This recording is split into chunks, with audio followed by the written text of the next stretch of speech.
Okay. Looks like everything is ready to go. Everything is up and running. Okay, good. All right. Well, welcome everyone. And welcome back to the Road to 100, where today we are going to be answering the question I do get quite often. I get this question quite a bit, because it apparently is the most popular video on the channel as to why do I think the Black Greatsword is so great.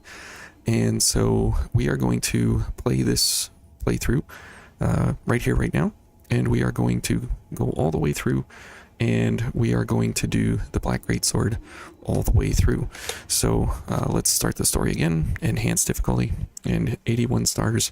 Here we come. Hey Thomas, how are you? And welcome to the one sitting star run. Hey Emerald, good to see you.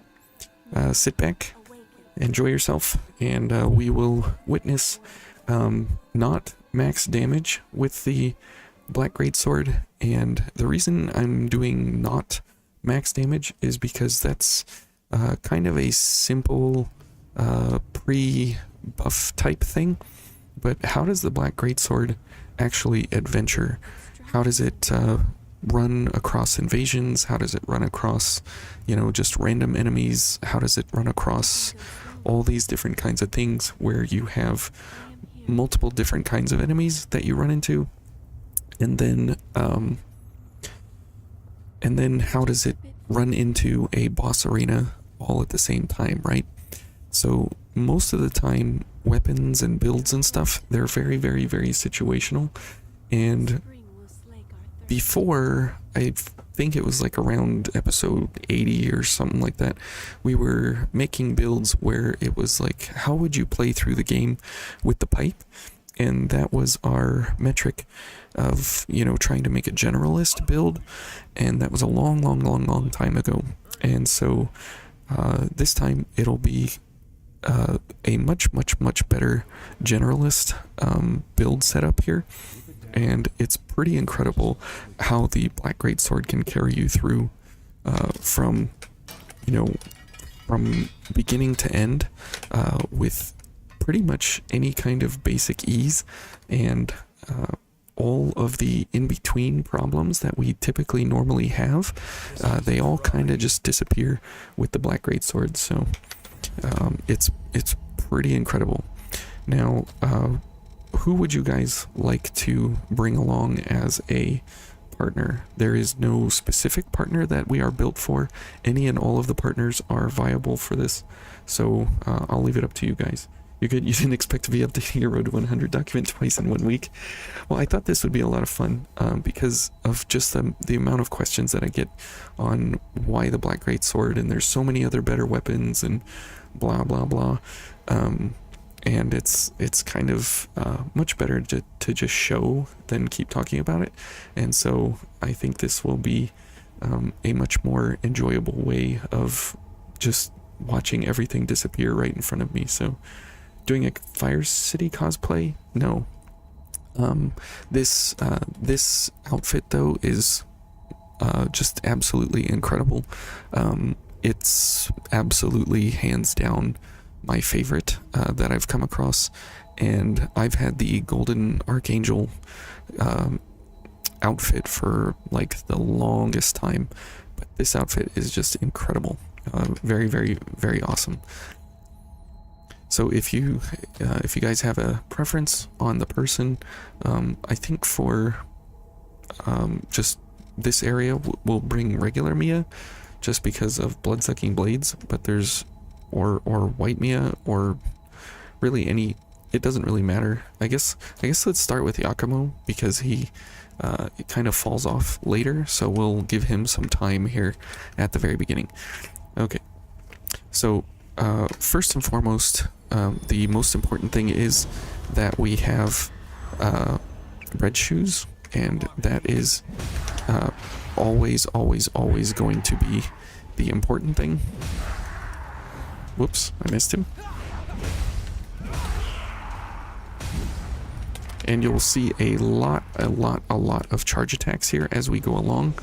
And the reason we have the ability here to do drain attacks is that we get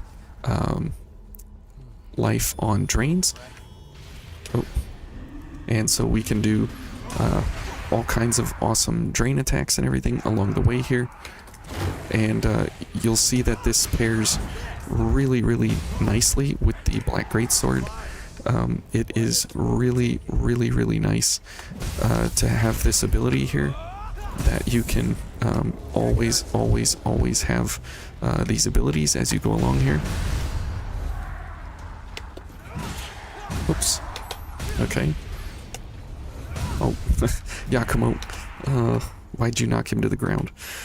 So we're gonna have a lot of fun here as we go along to just kind of unleash all the power that we can absolutely bring. It's pretty impressive what you can do, and how everything pairs together here with charge attacks, with drain attacks, with all kinds of options that we have going along. And you'll notice that Ichor will kind of be a problem, but we are going to be able to kind of mitigate anything and everything that we come up against. So there won't be a lot of use of our healing items because there's not really a reason to. Sure about that? It really looks like a fire kitty to me. Well, I mean, my build is not complementing the outfit, unfortunately. It's just going to be, you know, the actual outfit. So it's not necessarily the ability to match the build to the weapon or anything. Okay, so this guy, let's go for a backstab if we can. So pairing up here with the Twilight Claw is going to help us considerably. Oh, Yakumo. And Time Crunch, as awesome as it is for the charge attacks of this weapon, the awesome thing is that we can do actual drain attacks too. And so we can just kind of use this as a secondary auxiliary weapon, having massive damage built into it. And so that is like a real super bonus here. Oops. Now the problem is when Red Shoes ends, we are going to have, you know, some problems. But if we can cast it again without having any issues, then we should be fine. Oops, not that guy.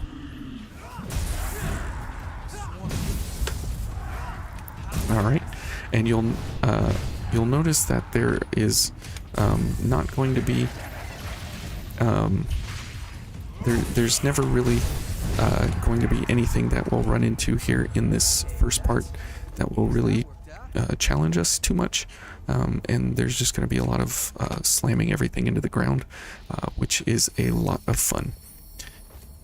You never said anything about the build? Oh, okay.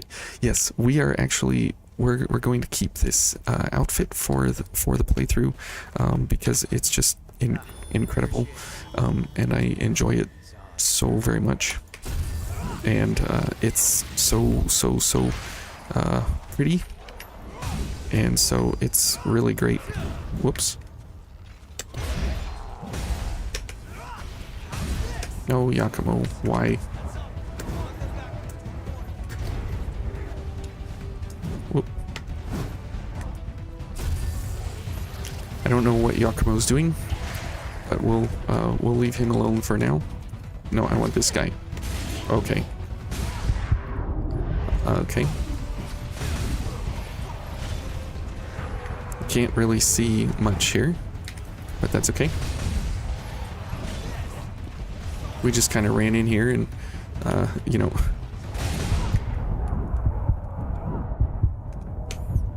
Alright, let's go for a charge. Alright, well, that could have gone better, obviously. That didn't take too much effort. Didn't take too much effort. We got flattened in one hit. So that's going to be, you know, some of the interesting parts is, you know, when you do get ganged up on, if you don't have some of the gifts active, you will get flattened completely, but that's okay.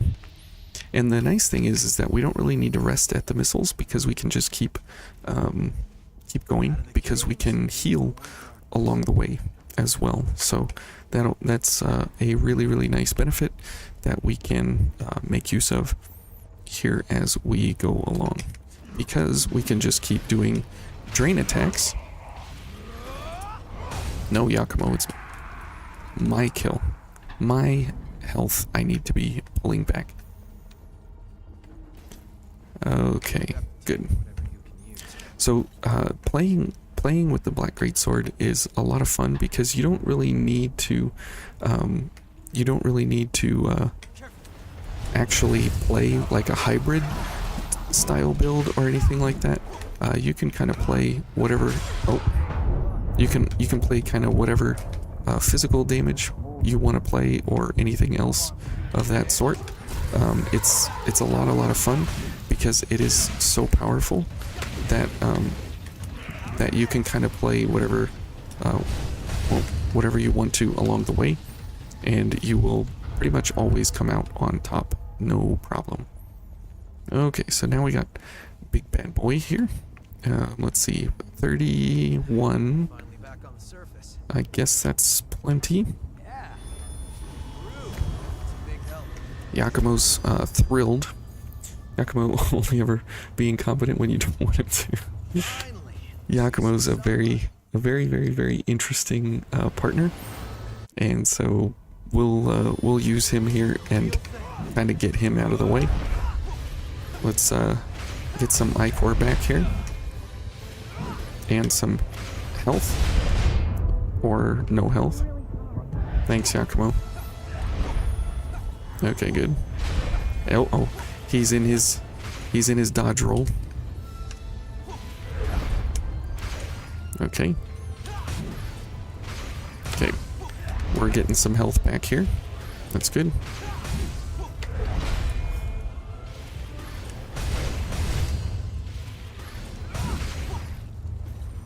Okay. Alright. Whoop. Oh, he was going for me? I thought he was going for Yakumo. Thanks, Yakumo. Now he's going for Yakumo. Alright. Well, this has been fun. Oh, shoot.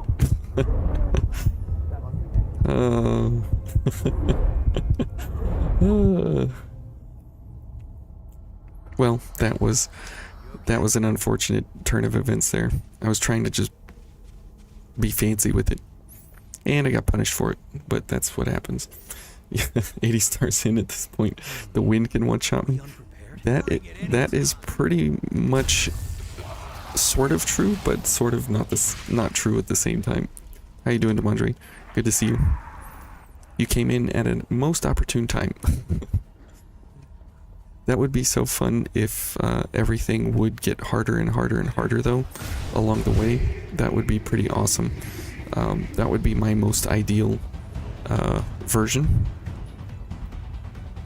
But sadly, I did not get my wish in vain. Okay, so let's get these going again. I think it will always swap targets when doing the 3-slam combo if they're both in range. Yes, that is true.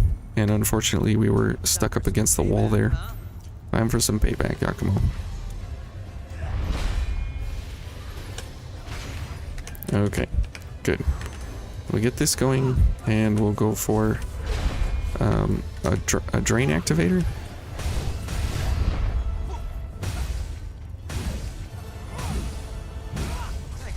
Alright. Let's go for a charge booster. And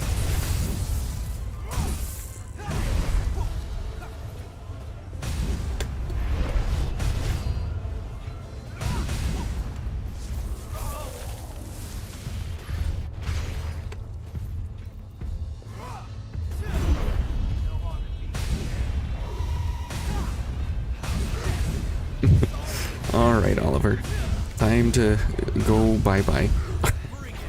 And that right there is an exact example of why the Black Greatsword is so good. It's just so good that if you get tired of being beat up on, you can just absolutely demolish anything and everything in your path. Like once things get rolling, you know, it just absolutely smashes everything in front of you. Okay, so now that we've got Oliver in the tutorial and we kind of know what we're playing with and blah blah blah, all these things, we can start the real questing of the game here. And I'm going to open the floor to all of you fine folks. Fire up your PCs in vain, and we can co-op together. So I will be running the co-op as we go through each area. And kind of funny summoning the Veil Claw with this mod. It has an actual claw unused on the opposite hand. I know. I actually was thinking about that, Emerald. I'm glad you brought that up. Ooh, look at our haze. 1, 2, 3, 4. Too bad it's not 1, 2, 3, 4, 5, 6, 7, 8. That's pretty cool. We're missing a 6. But I did have a thought about that if Moonling would switch hands with that claw, it would actually be really cool that the claw would actually be the drain idea instead of coming out of the opposite hand. So that is a little bit unfortunate there, but it's a missed opportunity for sure. But right here, if that was on the right hand, that would be so much better. But it's not, and that's just how it is. Okay. For now, I think we'll bring regular Mia for blood-sucking blades, even though it won't help too incredibly much. You're so rusty. Haven't picked up Vayne in weeks. Should we be using a password? I think we'll just open it up and see what randos we get. Let's see. This is boring here, so yeah, this is not efficient with the stopping, not having a float weapon here.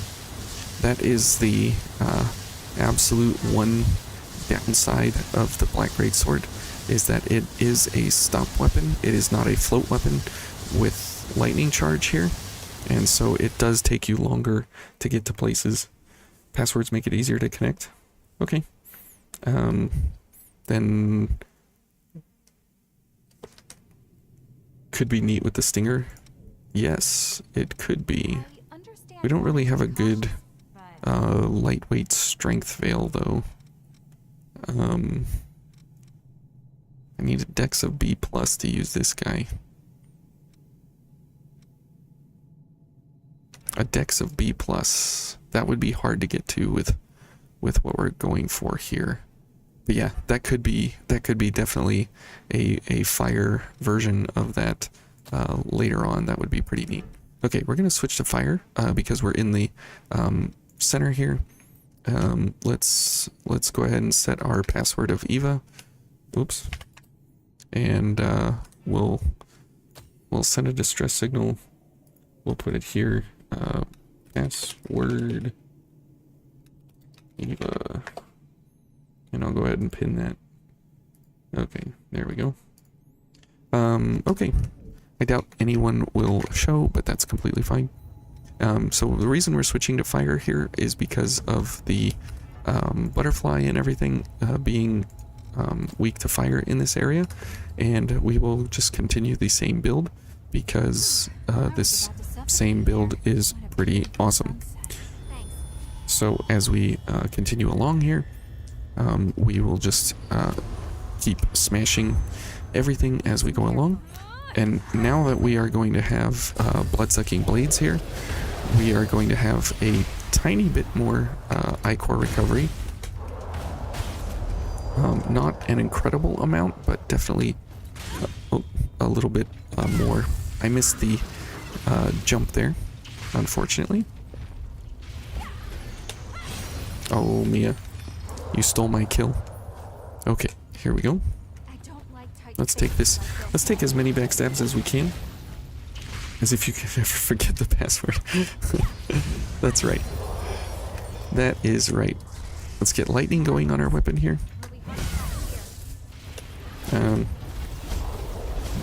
Oh, Mia's just destroying these guys, which is okay by me. There we go.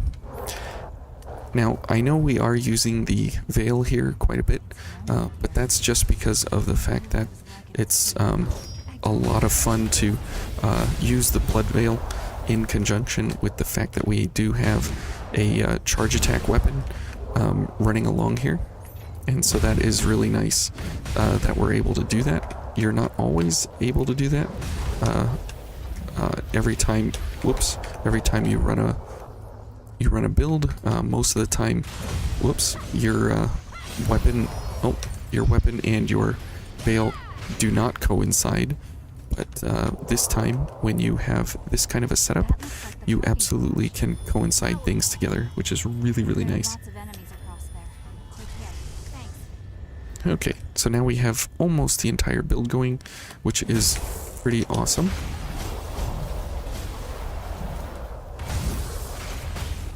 And we can just take 5% of our health back every chance we want to.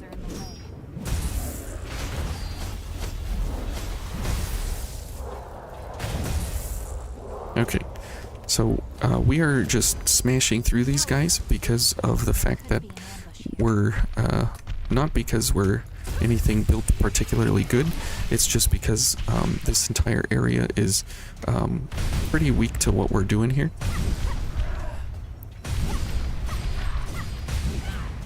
And again, these fine specimens are actually pretty difficult to deal with a lot of times, but when you can just rack up the charge attacks back to back to back to back like that, there's nothing really you can withstand when that happens. Should we rest here? Sure, let's reset all our buffs and everything. The Black Greatsword looks good. Yeah, when it's all flamed up there, it's fire. I think that's what the kids say. So it's a good time for a joke like that. Sorry, I get carried away. Alright, let's get our buffs going again. So that's the cool thing about this setup here, is that most of the time nothing is really actually requiring you. Whoops, how did we miss that? Nothing is really requiring you to do anything ahead of time. And so you can like constantly do that all the time, is just getting your buffs up and ready and going. It's really, really nice that you don't have to really worry too much about any of that. Alright. Looks like we got somebody coming in. Hey, how you doing, Thomas? Good to see you. And we got Ninja Boy. Let's see what he's going to be doing.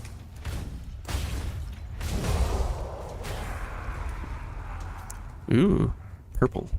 Excellent. Purple is a royal color, and so that is a very, very nice looking outfit you have there. Ooh, we've got lightning. Excellent. I enjoy the lightning. Okay, so now this is pretty interesting here that we have all these guys. And so let's get a charge booster going. And all these guys can disappear. And this guy can disappear. And the cool thing is we don't even actually need to hit him. We can just use our charge attack and just ruin these guys with what we have running here, which is absolutely hilarious. Okay. And you can see that we can reach out and touch folks with our blood veil kind of whenever we need to, whenever we want to. So that is really, really, really nice. And there's the wonderful blood spikes. Let's get rid of these dogs. Oh, very nice. Very nice. The ability there to have Blast Bolt is amazing, because Blast Bolt is amazing. Have to use every tool you have, right? I like your crown there, Thomas. Very nice. So the Black Greatsword, that is another wonderful thing about it, is that you can knock enemies down like whenever you want, as you want. It is a fantastic ability of the Black Greatsword that you can always just run up to enemies and knock them down like that. And it allows you all kinds of setups and abilities and everything to run along with that. And it is a fantastic, fantastic ability. Okay, and now we got monkeys. Okay, miss.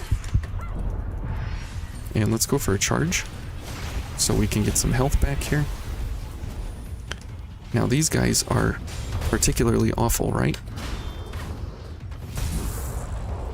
But because you can stagger them with the... Sorry, I destroyed him. But because you can always stagger these guys with the charge attacks, the awesome thing is that you can just wreck anyone and everything as you go along, and there is no real problem here that you need to worry about with these guys blocking, because they are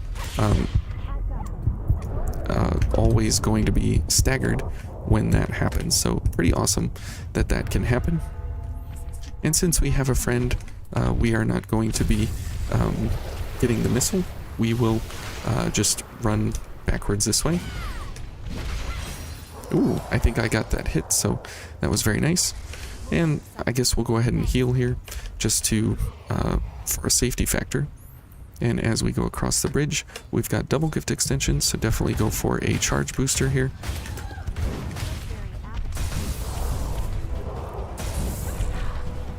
And this poor soul here is not going to be able to do anything.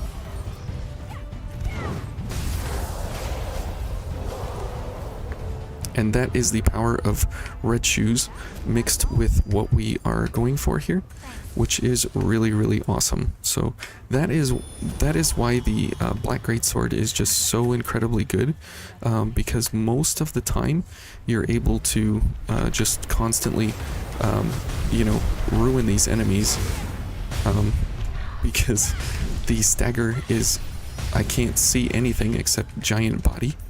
Because the stagger is so very high with these enemies, that with most enemies, that there's nothing they can do when they... Wow, we got a lot of health back there, magically somehow. Unless he healed me? Oh, he might have healed me. Sorry, I'm stealing your Ichor. I will be better about stealing Ichor. And these kinds of enemies are always a pain, you know? But when you get them into these kinds of locked loops, they just completely are destroyed over and over and over. Oh, we didn't do the invasion. Oh well. The invasion is just more of the charge attacks, smashing and slashing as we go along. So we'll skip that for now. Okay, so as we do a reset here at the missile, maybe.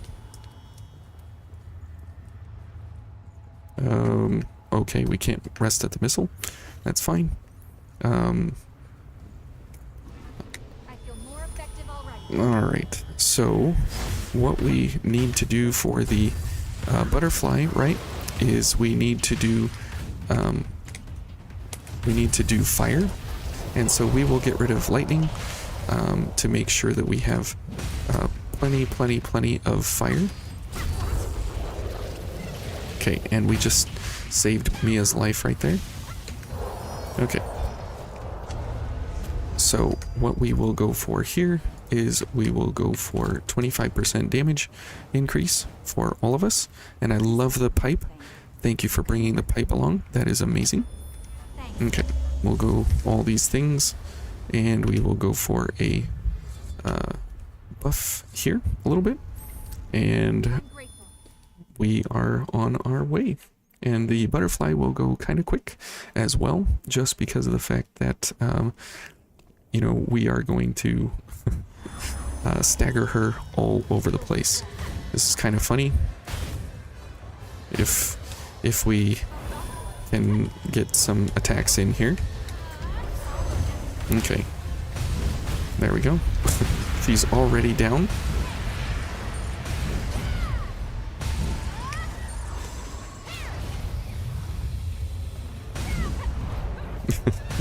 And you'll notice that most of her attacks won't happen. Okay. Let's go for this and this. Okay. And having... okay, she's down again.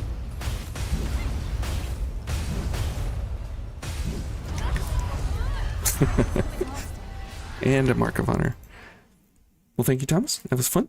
And so you can see that, like, the butterfly, almost all of her attacks were completely nullified.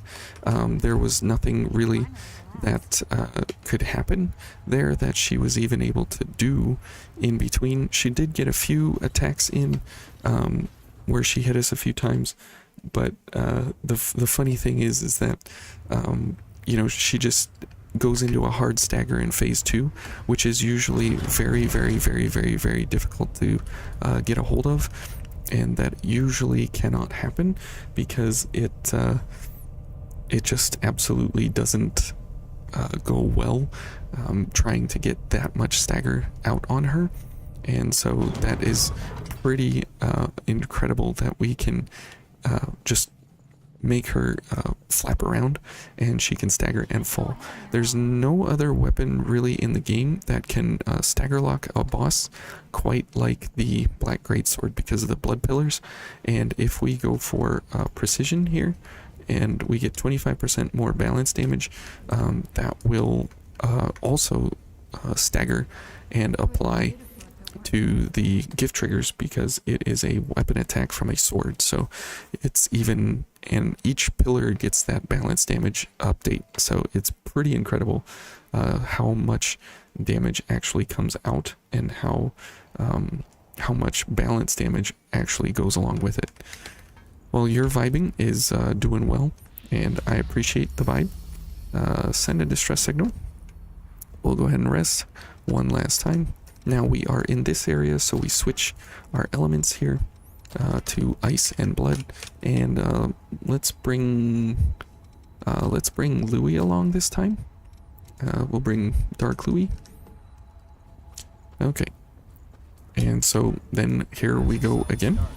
And the fun thing is that the only thing you change every now and then is you know, how you go about matching the elements to the enemies that you're fighting, and it just becomes an incredibly overpowered weapon set.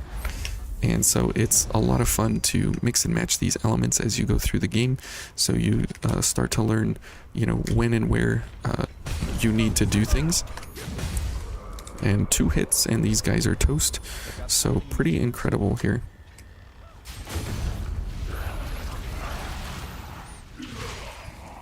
And 10,000 damage for 1 drain attack, pretty incredible. And since we're in this area, we want to go for ice, is our best option. And then when we go for the some of the other attacks, we will have to switch it up here. But as you see here, we'll go for a couple of, maybe a backstab, no backstab. This guy broke somehow, and you see how he bounces around there between each of the pillars. You are able to you know, put that out onto the enemy there and completely stagger them like 1 hit. This is pretty much like the, we're not trying to 1-hit enemies, but it just so happens that is what happens most of the time. Okay, can I get a, there we go, get me some of that health back. Well, this guy's like jumping up and down, glitching out. That's cool. I love glitches when they are pretty funny like that. Okay. Well, this guy's... I don't know what he's doing. Okay, so as we get into these guys down here, we'll go ahead and go for just more damage, because why not? And it's way better here if you actually get all these guys active. And especially Mr. Gunner, we gotta get rid of him first and foremost, absolutely. Let's get one of these guys up in the air here.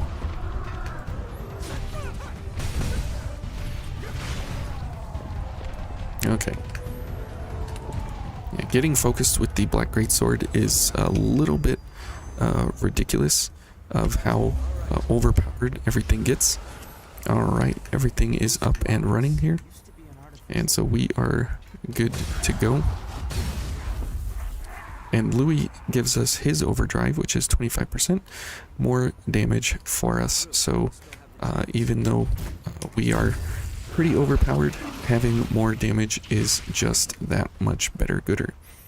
So let's go for the Gunner over here because he is absolutely danger number one. Whoa. Okay. This guy, whatever. Hello, hello, hello. Now, you might think, you know, how do you get this thing? Well, you can hit, you can kill enemies above you. How awesome is that, huh? How awesome. Oh, shoot. Well, we are down here now. That is most unfortunate.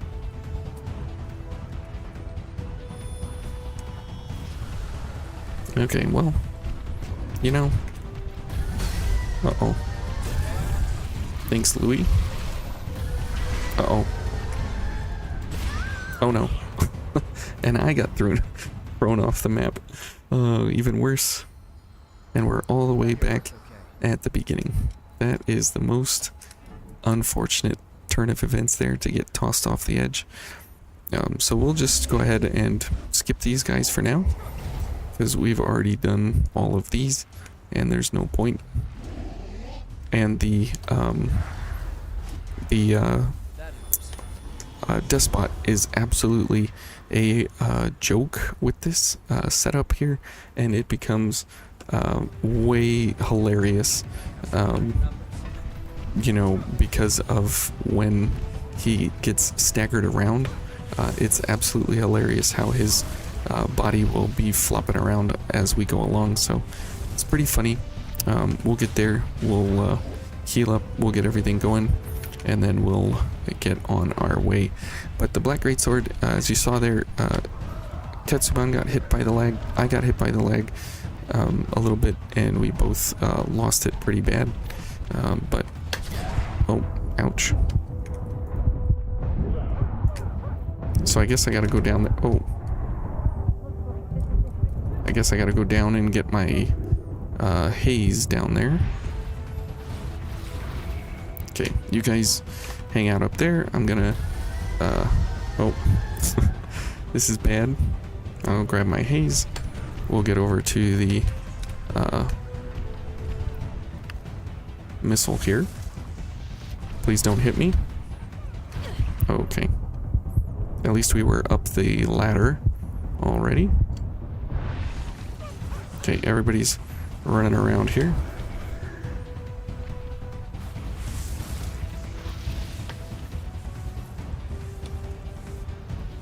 Alright.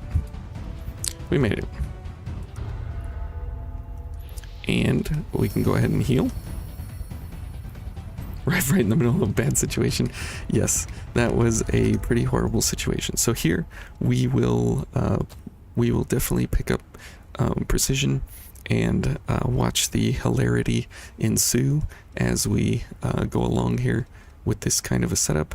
And if we want more damage for this, we can go for the two-handed sword mastery, and it pumps us up almost to 2,000, but we'll keep the build pretty basic. These 3 gifts right here, these 3 positions, these are what you are free to choose to kind of switch around however you want to, and it makes for a great option. Now we could go for Louis here and just absolutely destroy him, but we'll keep things a little bit fair, and we won't do communal gifts as we go along, so we'll just keep that in mind. So this setup here and this build, as you can see, like every boss that we're going to come up against, we're going to be able to just walk right through them, and with each of the different areas, it's going to be pretty awesome how we can just kind of go around and do whatever we want. And now we are quick mobility because of mobility enhancers, so it just gets better and better and better and better if you are kitted and built for how this is actually going to be running. So pretty hilarious here with what we have available to us, and he put it down right under his feet, which is pretty hilarious, and he's already down, which is amazing.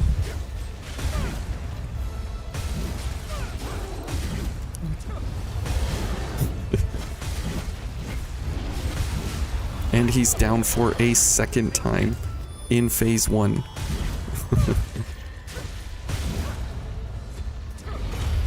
And that is pretty hard to do, is to do that in phase 1. It is pretty awesome. Yeah, hit him with that pipe. Clink, clink, clink, clink, clink, clink, clink, clink. Okay, and now the funniness here is that he won't be able to do anything. Okay, except that.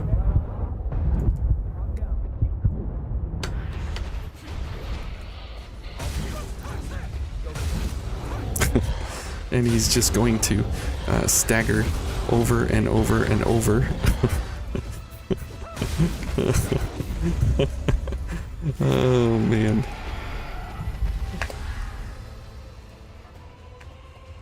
I've never felt so happy. Ooh, yes.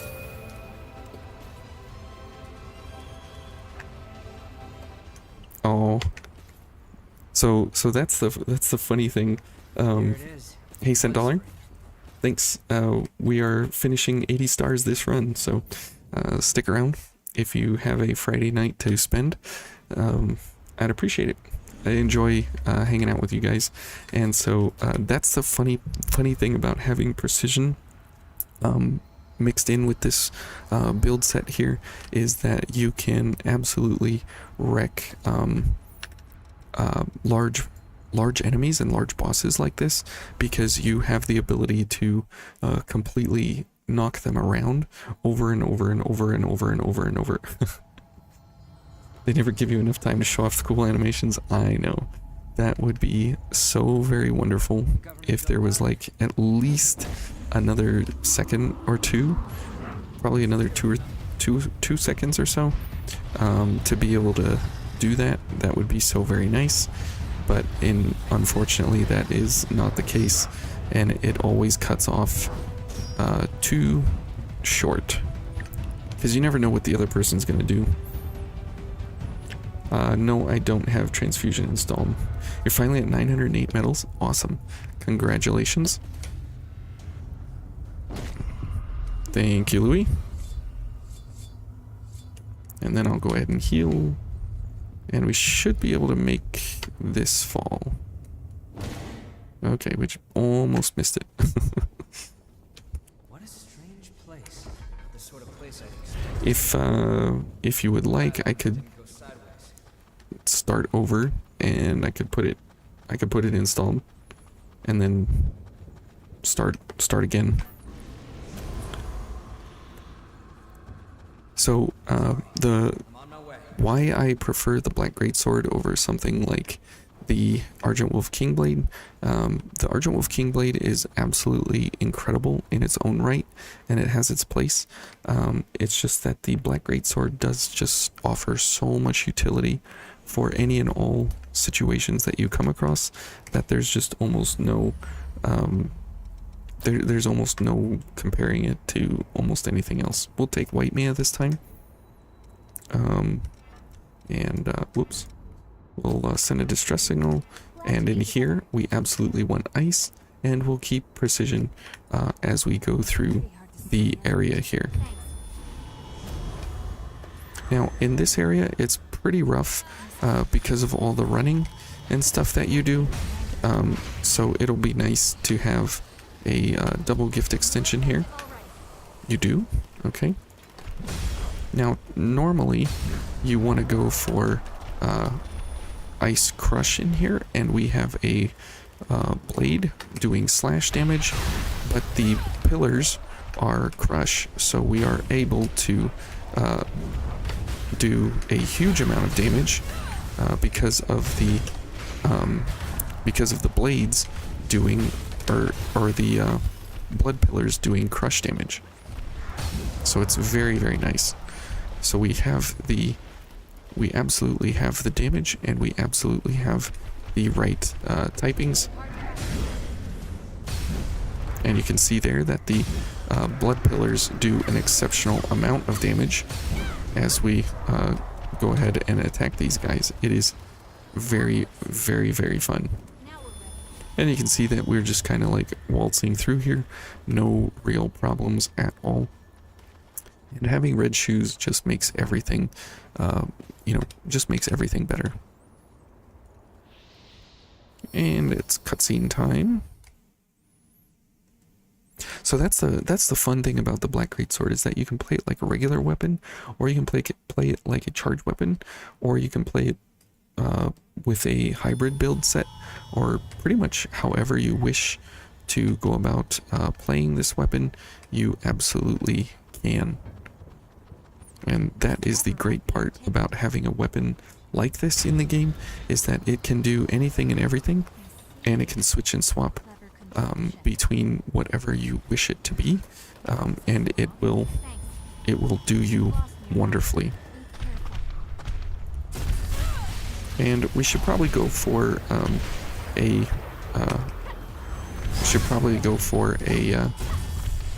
do you call it, a Devourer version here, but that's okay. Key acquired. So whenever you're playing through Vayne, a lot of times the most ideal version is to just get through things fast. However, this is a build that you can do that is fast and fun. And you can see there how this guy just knocks around. It's just absolutely hilarious how these guys just get knocked all over the place. And we'll get some health back. And now for the enjoyment of the hour, we have a very difficult enemy here. He is very, very difficult. He is extremely difficult. Okay. And we literally just waltzed in and took the key and waltzed out. No problems at all. I mean, that is the power of this weapon, is that it is absolutely able to wreck anything and everything in just a few attacks. Incredible. And we are out of stamina, so that means more whoop. There we go. We got red shoes, and we have one gift extension, so I might as well go for another. And you'll notice that, well, Owen, it sure looks like you're running out of Ichor quite a bit. Correct, because we do have 2 revenants here, not just me and the AI.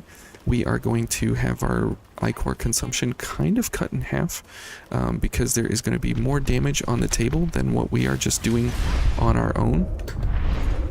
And so you'll notice, see, like here, I'm stealing his Ichor, and unfortunately, you know, he's losing out. And so that is the problem here with having 2 revenants. But you can still see how we are still powered up to the point that, you know, we're able to do some pretty crazy stuff here with the power that we do have. And you saw there that we were able to hit the guy below us, and in the previous map we were able to hit the guy above us. So pretty awesome that this sword can, if you play the angles just right, you are able to do some pretty awesome stuff as you go along here. And we'll take the above water route so we don't slow ourselves down there too much. Now that's the fun thing about having the Black Greatsword, is that you probably should get one in your first playthrough. Mostly, I would say you will get one, but not always. But it's definitely possible to get one. But as soon as you pick one up, it doesn't look to be anything that is like super amazing, right? But once you start playing with it, this weapon just absolutely rocks everything. Oh, nice. That sounded like a Baba Yaga's gaze there. It didn't quite sound like a freezing roar, but it sounded bigger than that. But I could be wrong. So it looks like we have triple gift extension available to us, which is pretty hilarious.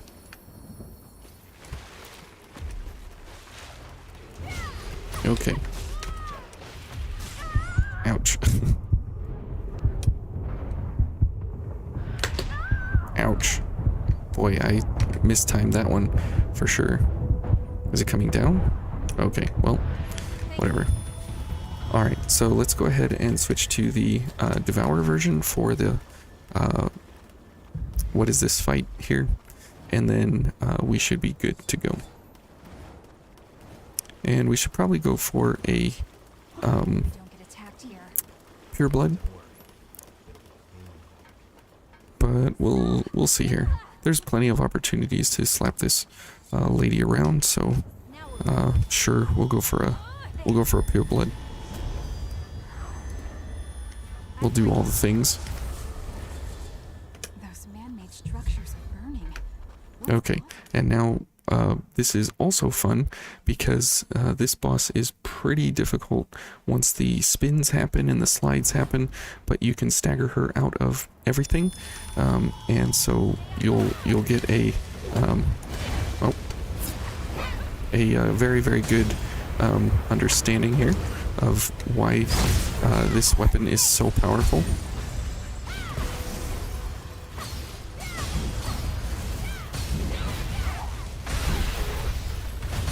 Now remember that she staggered once already, like hard staggered down on her knees, and there's a second one already.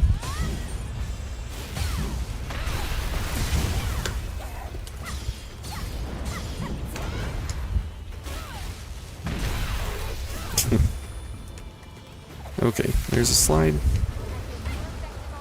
Let's get everything going again. Let's, okay.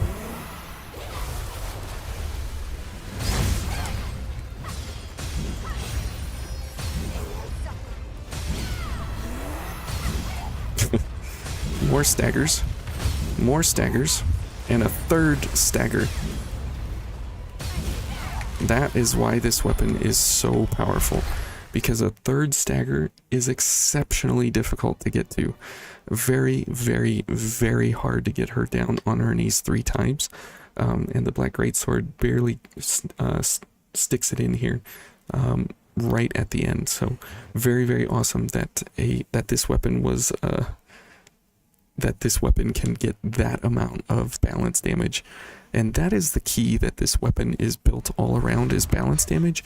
And there's no other weapon except maybe the Damarung with something quite like this. Now, if you mix in Firestorm with this, it absolutely breaks everything, because you don't do Firestorm for the damage anyways, but you typically use Firestorm just for a balance damaging effect also. And so you know, it can absolutely wreck everything if you pair Firestorm in with this build. So we can do that here on the next couple of areas, because we have the You forgot. wolf lady coming, Take all the and time that's you need. quite entertaining how powerful this Come is again soon. versus her. You were expecting that to be painful with the lag, but that was fun. I enjoyed that too. We got quite a few hits in with the Black Greatsword, which I was pretty thrilled about, because you never can tell how many hits you're gonna get. But the cool thing is that we were behind her, and because every time she got hit, she would be staggered, and every time she would stagger, she would walk away from us, which means that she got exactly to the perfect right distance from us where she got hit by the tip of the blade, and then at the same time was walking into the blood pillars, so it was even more balanced damage than she would have normally taken, which is why we were able to get her into the third stagger phase so easily, and having precision there along the way as well. Very, very, very awesome. So yeah, there's there's nothing really awful about the Black Greatsword, and if you'll notice, it's a fortified version, and it's pretty light overall here at 80 and a half. Is still pretty light for a it's pretty light for a greatsword that we lug along here as we go along. Because most of the time it's really difficult to bring a greatsword along because of the fact that they are just so heavy, and the Black Greatsword does definitely deliver in the weight department, because fortified is only 56, which, if you think that's a lot, if you look at the fortified machete here, it's 53 almost, so that's only a few weight more than a one-handed sword. So if you have the option between a two-handed sword and a one-handed sword, almost every time I would take the two-handed sword, because it's just going to deliver so much more damage than the one-handed sword. But the one-handed sword obviously is a preference thing and a style thing, because they are pretty cool, and the attack animations and everything of the one-handed sword and the two-handed sword, between the machete and the Black Greatsword here, they're kind of about the same. So you can kind of see that there's really no reason, unless you're exactly over that level. So let's bring Eva this time, and we will send out our distress signal. Now we do have the awful invasion here, so this is going to be super painful as we go along, and we absolutely need lightning here in the cathedral. Now we could go for balance here, or we could go for quick mobility, and we will go for quick mobility this time, because mobility is crucial for keeping up with these enemies. And again, like I said, you can switch up those three gifts there in these areas here, because it just makes so good of an option there. And we are in the Devour version here, so that is fine. Now if we want to go for more damage, we go for the Twilight Claw Lightning, and we keep that lightning going.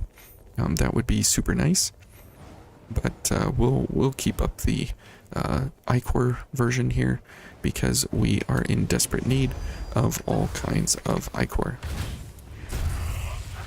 Okay, and you'll see here we don't get back a whole lot, almost 7, which is not really great, but here we go. This is going to be intense.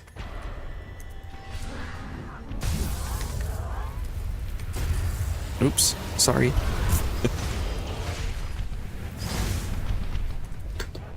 And typically, these enemies here are super bad, but because we do have the Black Greatsword, we are going to be able to, put them down super exceptionally fast.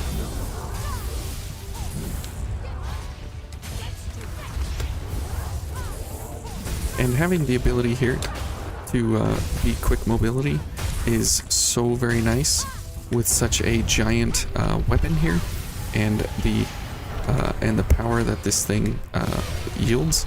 It is so very awesome. Okay.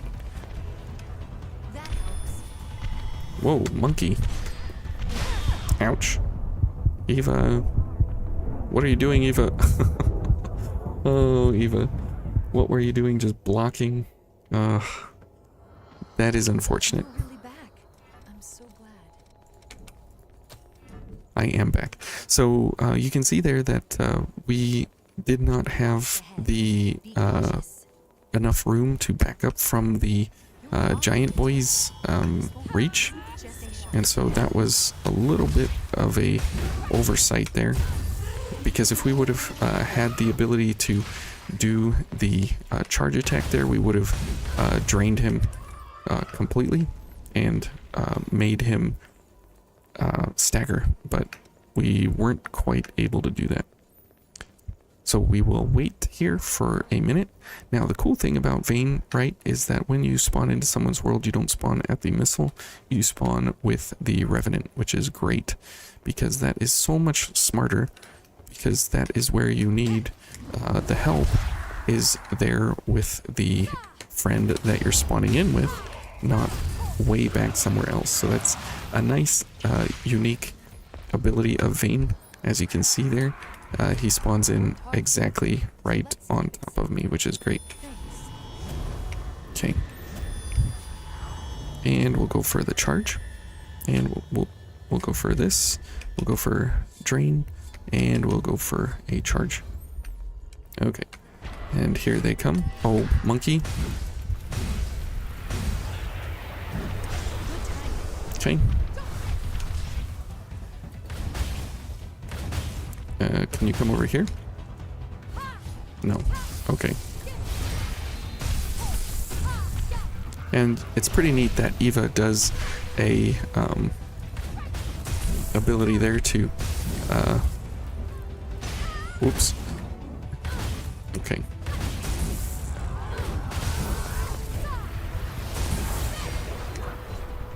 Alright, and let's go for a backstab here. And then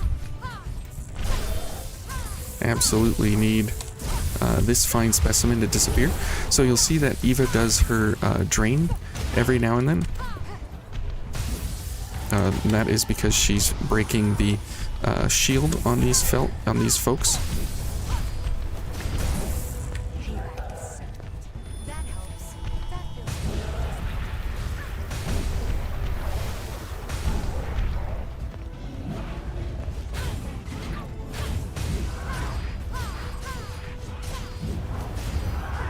Okay.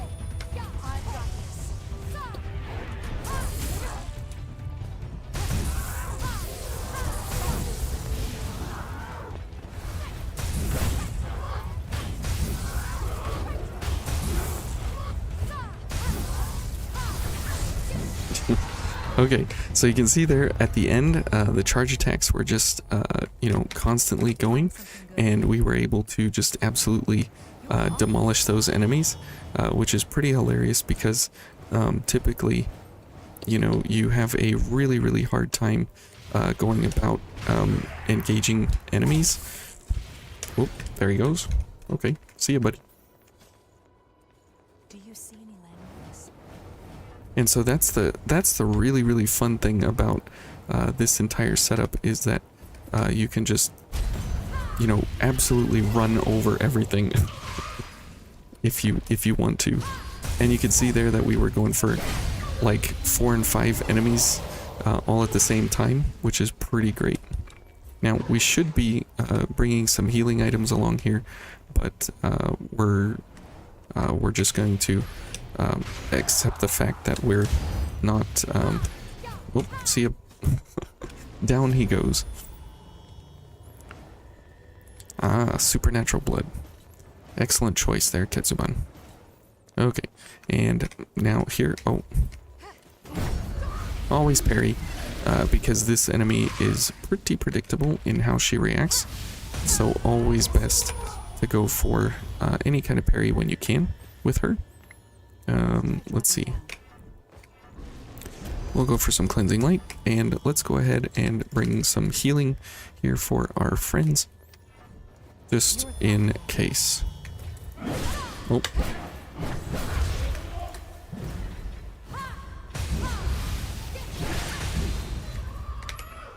How dare you hit us? Okay.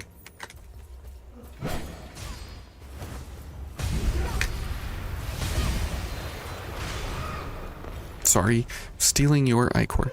So whenever you play the Black Greatsword, there's typically never a bad moment to use it. It's that weapon that when you use it, you always have an opportunity to make something great happen. I'm on my way. And not because it's called a greatsword, but it is a fantastic sword. You'll have to take extra care here. And that is the really interesting part about it, is that it just operates so well with everything and anything that you bring along that there's no real downside to it almost at all.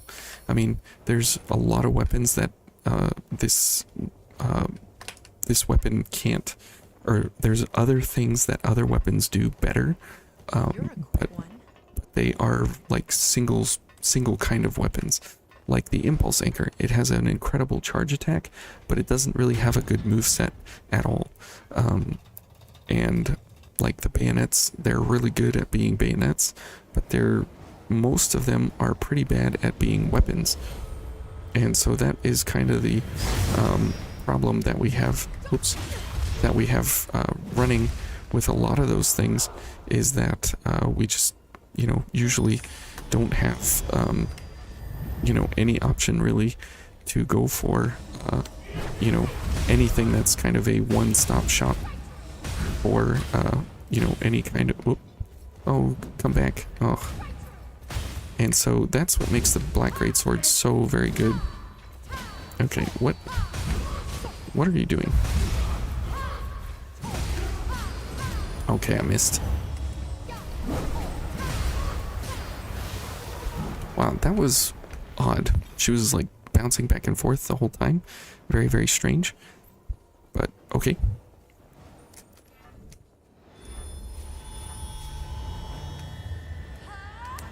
Alright, I guess we should heal. I guess we'll heal. Why not? So whenever you're thinking about Vayne, and whenever you think about different options that you have available to you. Oh. It didn't go for me. That's odd. Typically they go for the protagonist here.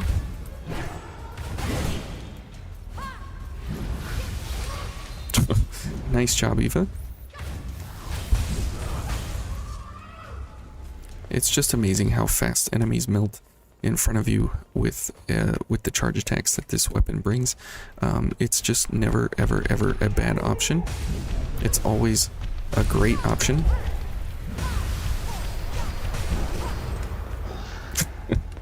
And it's just always a good option. And the fact that it works with ranged impact is also awesome. That its gift trigger is something that is counted as a bayonet, which is just incredible, right? I mean, typically that does not happen, right? And so it makes for a fantastic way to go about building and using different options. It's really awesome. Yeah, you go ahead and do that. I will do this.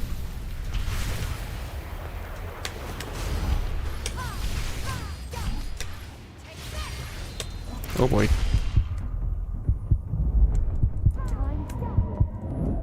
I figured that was coming. I was like, oh no.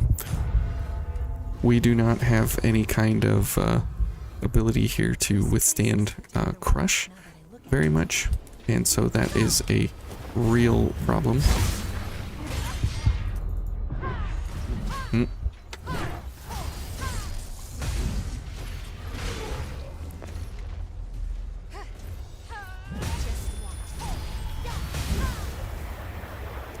Alright. Alright, enemies giving us a little bit of trouble here. Nothing we can't go through without dealing with in an appropriate way. And that is the awesome thing about the Black Greatsword, is that you'll notice that we haven't mixed in any kind of weapon gifts or other gifts. This is all just straight up the weapon and what it can do when it is improved. And typically this weapon by itself, the charge attacks are just too slow. Like, things are just really, really, really, really slow. But when you use the double charge accelerators as well as the charge boosters, this weapon just goes off the charts crazy with how good it actually becomes. So keep that in mind as you're going along with these different... Oh, I missed somehow. I missed the parry, and she missed the attack.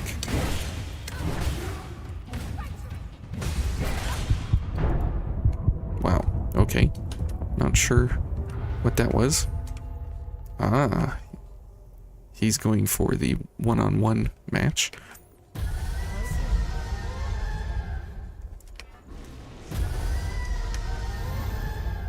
Probably lag. Yep, lots of lag. And you can see there that 2 hits with this sword, and it damages the balance on these enemies significantly, and so it's impressive how much this is able to, you know, do incredible amounts of balance damage as you go along.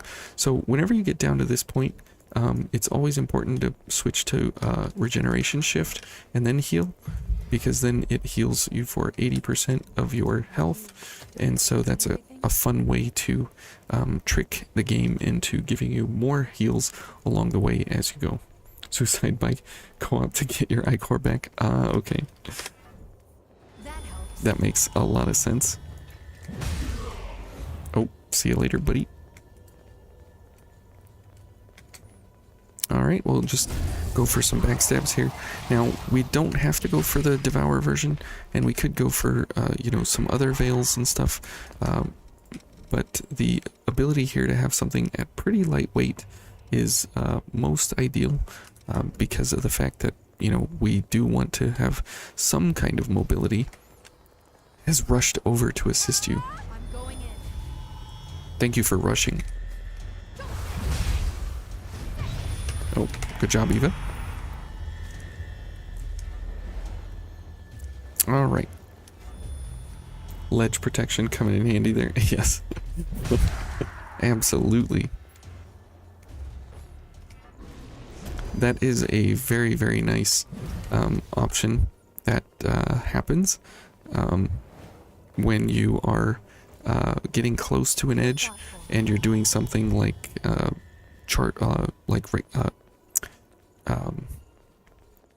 combo drains. It is very, very nice that you are not pushed to the edge by any means, and it is really, really amazing that you can kind of bank on that at certain points, and at other points, if you're not expecting it, it can absolutely bite you pretty hard. Where did it come from? So I wonder if my outfit is coming through the co-op or if it's only on my character. Very nice.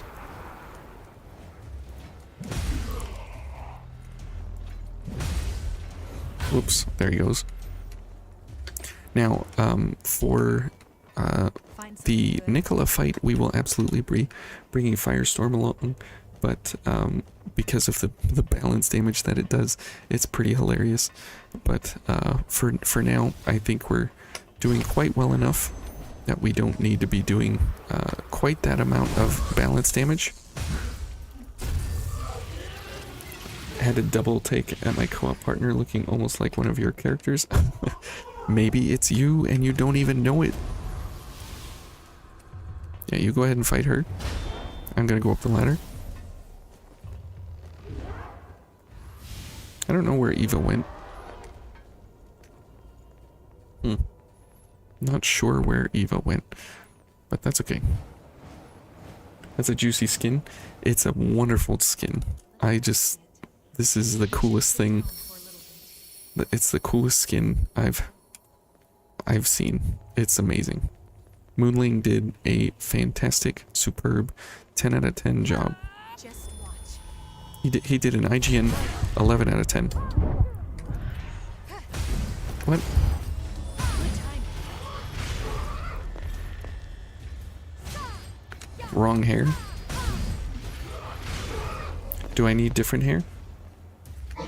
Oh, her hair is the wrong hair. Gotcha. Yeah, the hair in this game is actually pretty amazing that you can make it kind of do whatever you want it to do. We are cosplaying the fire boss, that is correct. And it's pretty amazing that you can do that.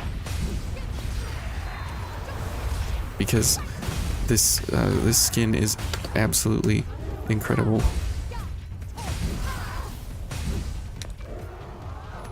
And it's my absolute new favorite.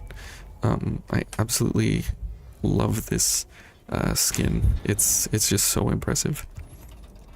Okay, so let's just bring lightning weapon along, because we're not really getting a whole lot of benefit out of being quick mobility at this point.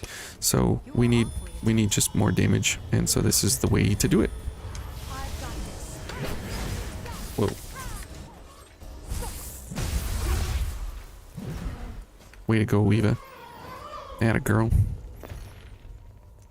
Now, you might be thinking that whoa, we almost just walked off the edge there. We might not have enough damage or whatever to, like, kind of do what we need to be doing here along the way. It's just because of the fact that we're not, again, having a lot of ability to recover Ichor here as we go along, because we're stealing Ichor from each other, which is kind of a problem. So if they do anything about that in Vein 2, you know, where Ichor would be shared among Revenants, I know they thought about it because they put DLC gifts in for that specifically, but that would be nice if they actually made it better. Are there any boss mods to be the Skull King with his moveset? That I don't know. Find something good? I would imagine that Moonling's working on something else that's equally awesome. He does some pretty fantastic mods that are out there. If you go to Nexus Mods and you check out Moonling, just look for his name. Anything he makes is just really incredible. Like, you don't even need to like think if it's gonna be a good option or not. It's just yes. It's just always always a yes. Okay. She just needs to settle down here a little bit. Yes. Go teleport down there. Oh boy. Good time.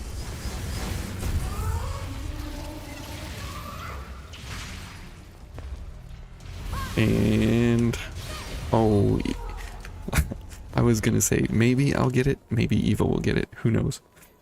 But I guess Eva took it from me. Okay, so we will now be fighting the Berserker, and he is a one-shot kill on us, so keep that in mind as we go along here.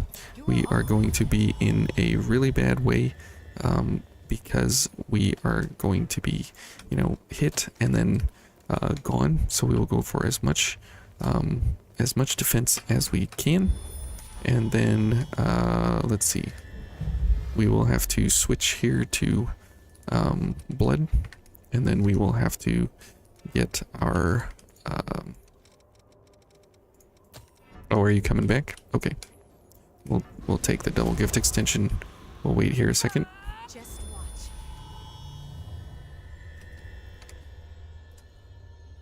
And any second. So you'll notice that because of having the Black Greatsword along here, we're able to enter these boss arenas kind of unafraid of pretty much anything that's going to happen as we go along here. It's pretty incredible. Ichor resets are important, and so that's the fun part about running the Black Greatsword. Well, how many? 2? Yeah, we'll go for Ichor. That's the fun thing about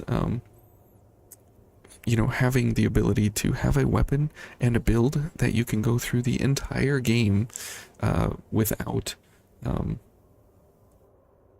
that you can go through the entire game with having, you know, the same stuff the whole time. It's pretty incredible. So, okay, here we go. They don't show up. It's just a floating head. Okay, I wondered about that. If they actually show or not.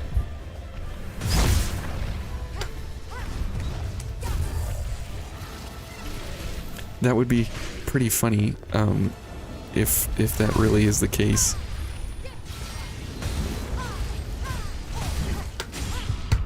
There we go. There's the hit I was waiting for. And you can see that this guy, he does not deal, or he deals with the balance damage so very good. We're dead. And you can see that his balance is just off the charts here in how he goes about engaging here. There's a stagger.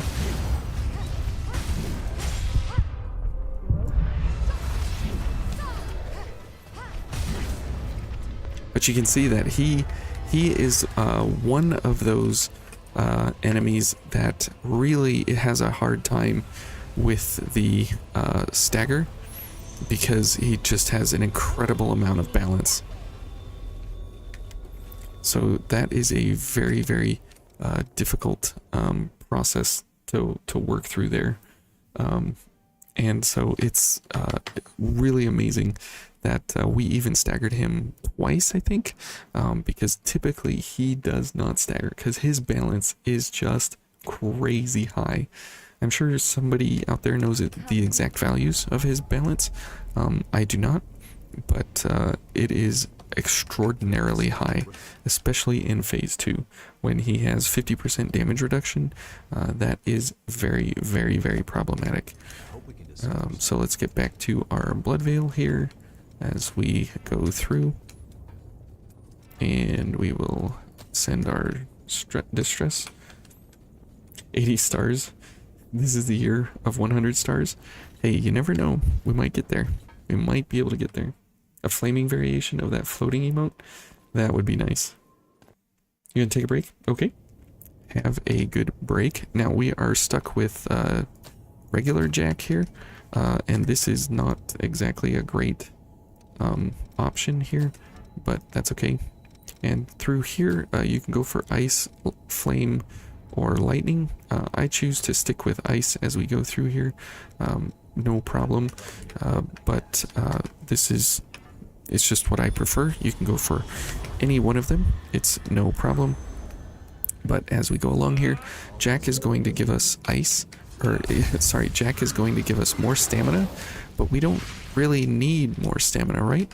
That's not exactly what we need to be going for.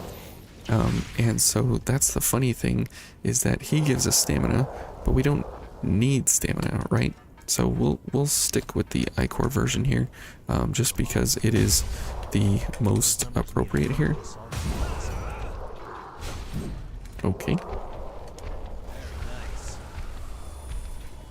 And now these enemies, we can demolish them because of having ice damage here.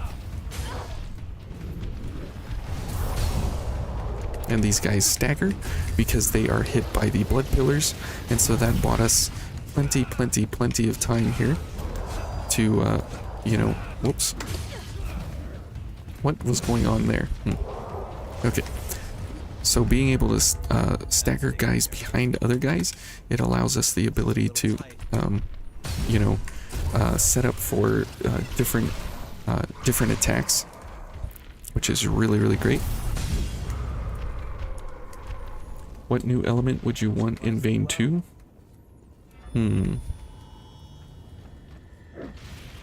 What new element?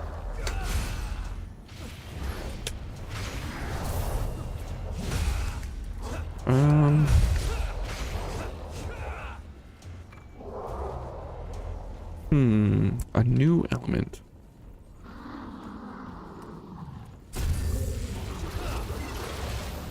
I think I would want a radioactive element.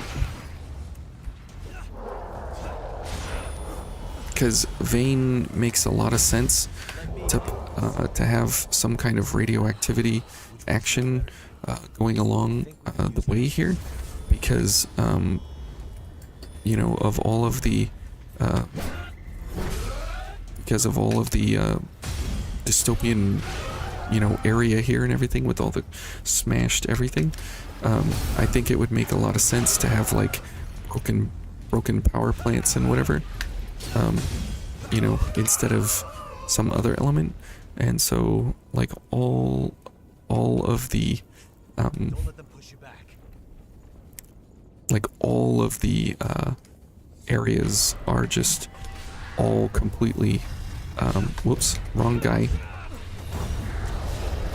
They're all ravaged by, you know, radioactive waste and power plants and all kinds of everything here.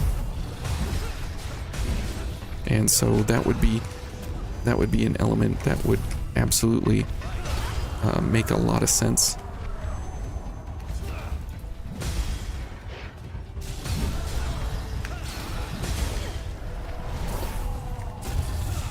Oh boy.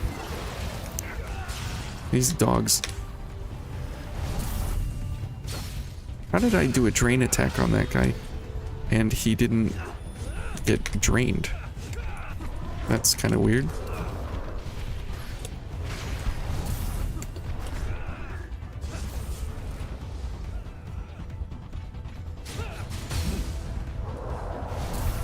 Okay.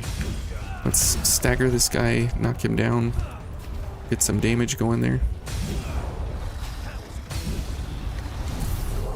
And again, that is where awesomeness of this weapon come in. Oh boy, we're dead. Oh, almost.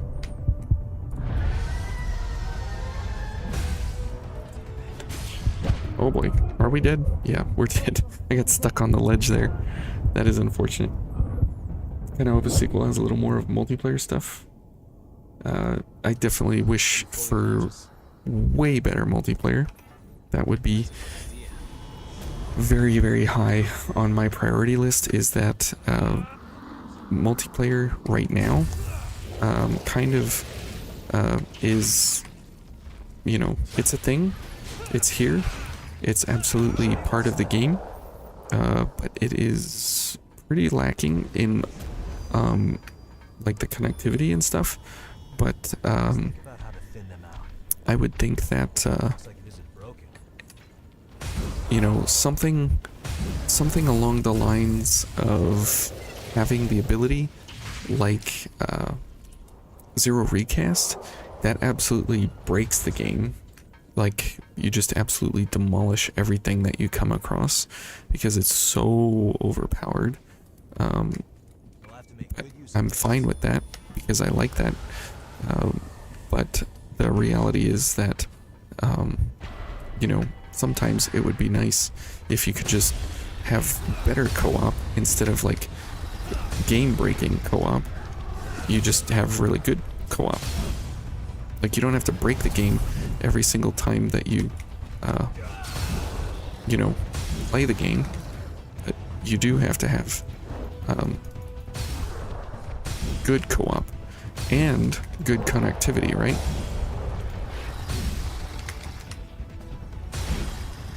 So that would be nice if we had good, actual good, you know, options for co-op. Whoops, where are we going?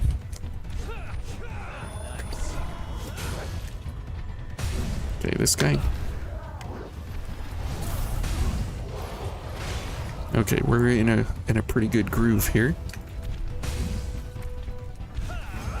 Except for dogs. And again, the Black Greatsword and its ability to knock people down. Very, very nice option here.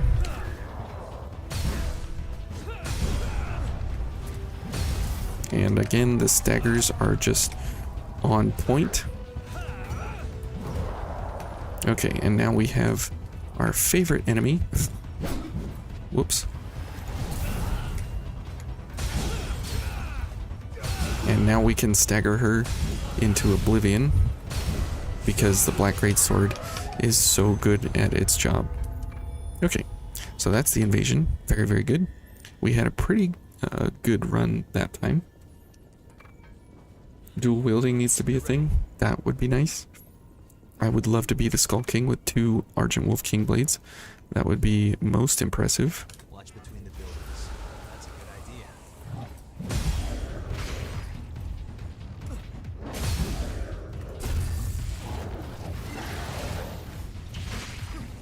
Reward items for defeating prey. Oh boy, we're dead. Thanks, Jack.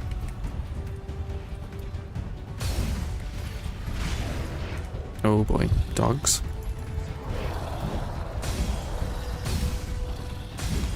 Okay, let's just... I don't know where Jack went. He went over there, so we're gonna go over here. And then he'll come with us, so we can get this missile going.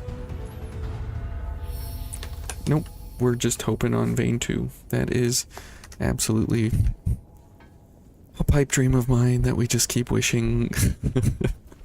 We just keep hoping, we just keep wishing. It would have been cool if infusing gift trigger weapons like the Black Greatsword made their special attacks match the element as well. Oh man, that would be too much to hope for.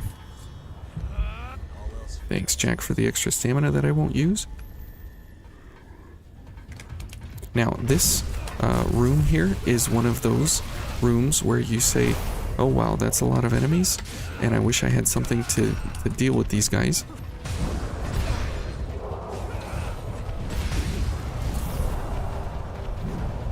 And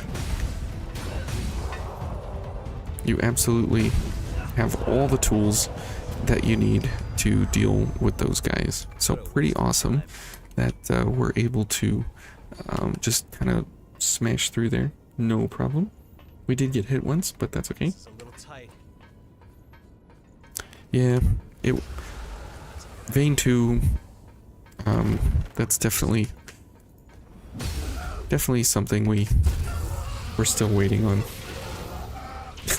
They're waiting for me to finish the road to 100. You know how hilarious that would actually be if that happened? Oh man. Okay, so now here's another point in the game where, you know, these enemies are just waiting around corners to, you know, attack you and stuff. And it's really annoying. And again, the Black Greatsword can just kind of waltz through there, no problem. So let's get things going here. Yeah, we're doing the entire run right now, but we're doing, you know, all the bosses and stuff because we get an ability here to see the Black Greatsword in action for any and all of the options here. And as you can see, it is no mercy. Now, as we go along here, if we want to, we can go for some of the damage options where we come up against the different enemies with Louis and Jack. That is pretty ridiculous with how much damage you can actually put out. So I'm not sure if we... Whoa, that was weird. I'm not sure if we want to go that direction because it's a little unfair. The developers are Shift, and if they do Vein 2, I would hope they do Vein 2, because Vein 2, I would like it to still have this kind of you know, similar look and feel. If it's somebody completely different or whatever, then it might be a little bit, you know, not the same. So unfortunate there. So for this fight, we don't really need ranged impact, so we'll just go for more damage. And then we can go for the balance damage here if we want, but let's just go for more damage. So this is a pretty amazing setup here that you can go for, and we are absolutely going to get everything going here that we can, because it is well worth it to have all these elements and everything going along the way here. Okay, and we're good there. So this, this.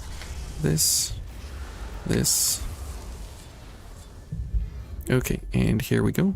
Now this is a lot of fun, and the Queen's Knight is an awesome fight. It's just pretty amazing that when you have this setup here, it's kind of hilarious.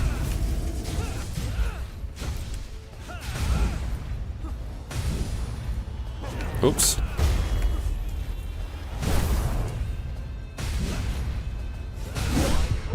Oh, he actually powered through it.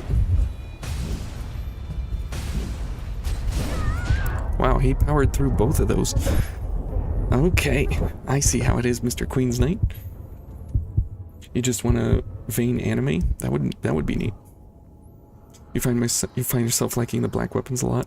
They're either underrated or flat out good. Yeah, that is kind of how they are. They're like sleeper weapons almost. That's a good idea. Which is pretty interesting. Okay, so Mr. Queen's Knight here got a little bit lucky here, and he powered through some of those hits. So if we want to go for more balance damage, I mean, obviously we can do that, but this is just his warm-up phase. So we'll get him this time. That's the amazing thing about this setup here, is that you can absolutely run over you know, a couple of these bosses here as you go along, and you can even stagger him out of you know, different animations.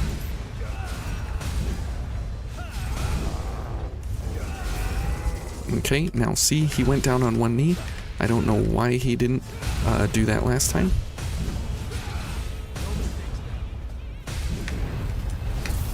Okay. Oops.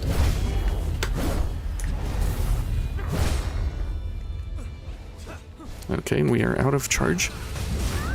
Oh. Look at him going for the shield bash. Okay.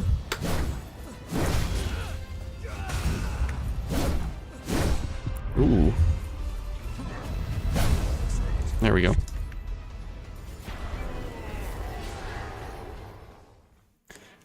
When's the tier list for hammers and bayonets?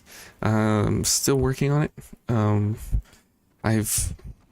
I've got another project that I'm working on, and it's taking up a way much more inordinate amount of time than I would have liked for it to, but I'm really enjoying that, and I really wanted to have a good time while I'm doing the different things, and I think that it's going, those two, for whatever reason, they're just going to take a little bit longer, but that's okay. We do have time for that. Let's bring Io along now for the second half of the cathedral, and she can get some airtime here with us. Okay, so now that we are doing the second invasion, we are going to have the problem here that we have tons and tons and tons of enemies, so we will absolutely go for precision. We will go for lightning, and we will bring healing for Io because she removes inhibit, and we want to have as little inhibit as possible. The project in question is a surprise, and so there is only a very, very small group that know about it, and so we are going to kind of keep it that way for a little while, and then it will come to everyone for the benefit of everyone as we fade off into the future at some point. So keep that in mind. So this invasion is absolutely terrifying.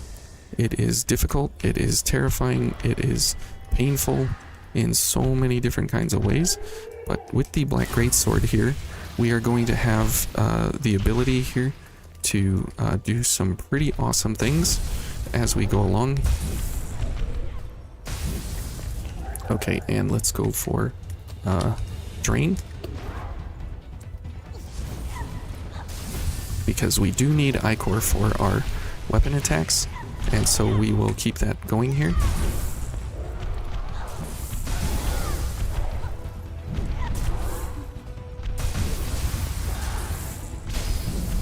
Way to go, Io.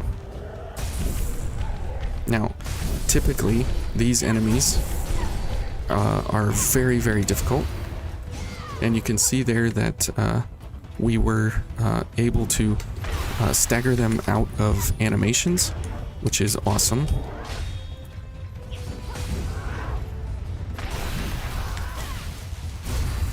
Okay, let's get some Ichor here and some damage. Oh, nope. Absolutely. Whoops. Okay, Io, go do something else.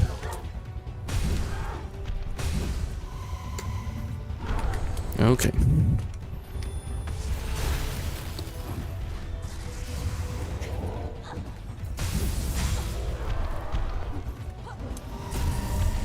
Oh man, we are close up in the business here.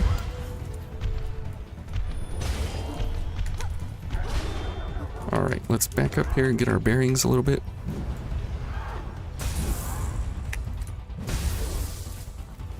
What? How in the world did I miss? Okay, let's get some health here a little bit, if we can.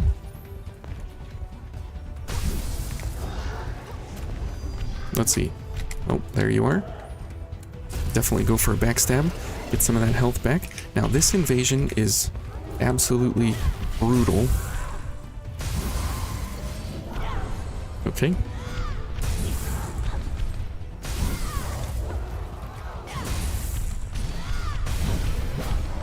Oh. Wow, she just came out of nowhere there.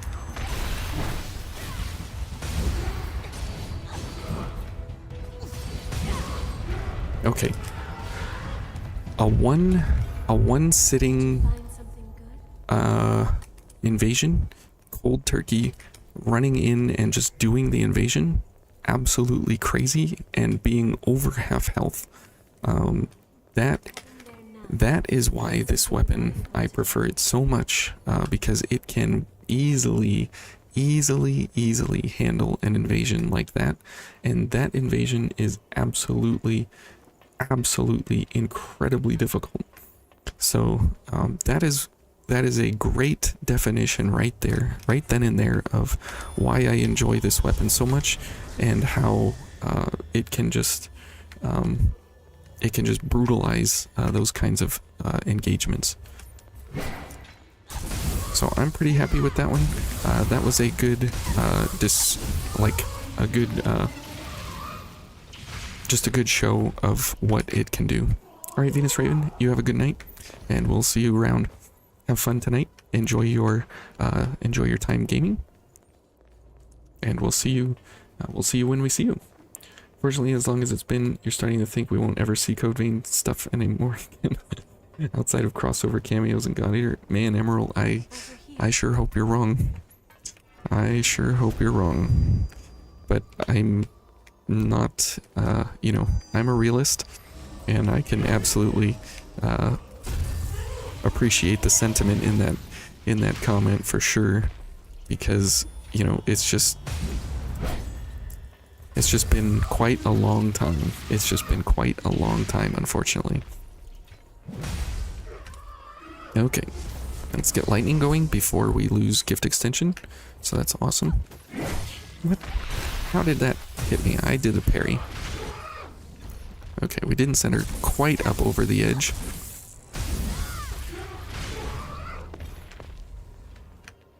Okay.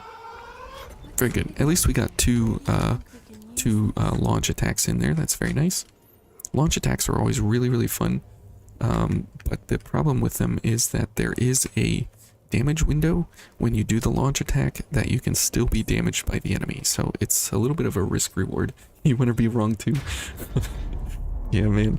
That's oh man. Can you imagine? I absolutely would take a full day or two off of work to play it on launch date. I absolutely would. That would be worthy of vacation time. Man, that would be incredible. But you know, it's been 4 years, coming up on 5 almost. Or I don't even remember anymore. It was 2019, right? That we were gifted with Vayne. Oh, okay.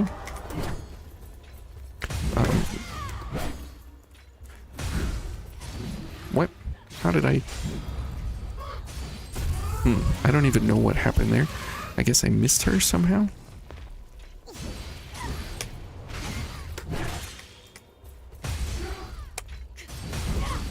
Man, the ability of this sword to just stagger enemies relentlessly over and over is absolutely incredible. I love it so much. And that is why this weapon is so good. And it would be nice if we got like cleaner parries and stuff. Okay, let's get a launch right here. 5% more health, which is awesome.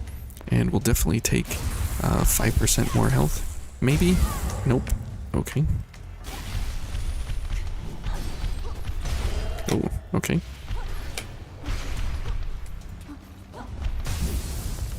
And that's why having a build that shares between charged drains and weapon charge attacks is the fact that you can constantly go back and forth between your veil and your weapon, because typically you don't ever use charge drains because they just take so long to execute, and there's really no reward for them in a regular kind of a build where you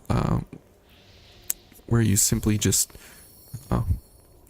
do a drain attack with no charge accelerators, because the wind up is just so many frames that these enemies are pretty quick most of the time, and having that many frames lost to just a low damage, high ichor, maybe high ichor gift or attack, it's typically not worth it. But when you pair up here with a weapon, well, I pressed the parry button. But when you pair up your weapon and your veil to kind of share, abilities, it's an incredible option that you have available to you. Good. I got the backstab so Monkey doesn't ruin me. Yeah, Monkey bad. Monkey horrible. Okay. And so that's the really great thing about something like this, is the fact that you can make use of your entire toolkit and you're not leaving anything really on the shelf, so to speak, which is really, really great. I pray there's something valuable inside. You do? Okay. Thanks, Io. And I really hope that if they do a Vayne 2, they keep the same voice actors. So like Louis is still Louis, and Io's still Io, and Rin is still Rin, and everybody's still who they are. And I'm pretty sure Io would come back. I am pretty sold on that idea, but we'll just have to wait and see. But I'm pretty sure she would be coming back. Okay, I do need a little bit of water here. Let me see if I can play one-handed and not fall off the edge. No, I can't. And I hope that they still keep kind of the same flavor of how the game actually plays. Just tighten up some of the quality of life ideas, like a favorites list of builds and some of the gift craziness with the menuing, because menuing for console players, from what I've heard, is a nightmare. Menuing on PC is actually pretty quick because you can, you can flip through things pretty quick with a scroll wheel and everything, and that's pretty simple. But yeah, when you're doing things, with a control stick, it becomes pretty tough. Okay, so let's go for Jack here, and let's watch the craziness ensue. If not to herself, one of her sisters. I would think that it would be Io, you know?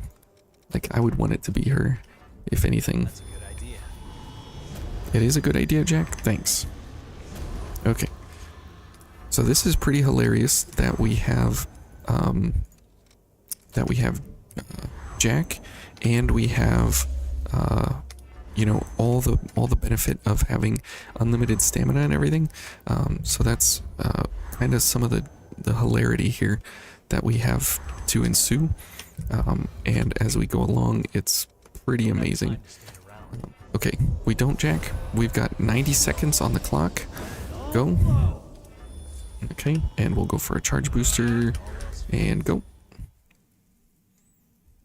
And this is when things start to go off the rails with the Black Greatsword, is that things like this boss show up, and things just kind of start going south for the bosses here, just really quick, and it becomes pretty sad in a lot of ways, and and this is just with Jack. This is not a Louis and Jack. And so things here just kind of get out of control really fast, and it's just a little bit, it's not a one shot, but I mean, you might as well kind of count it as a one shot. I mean, that's when the Black Greatsword starts to get out of control, is when you start using communals, and things just you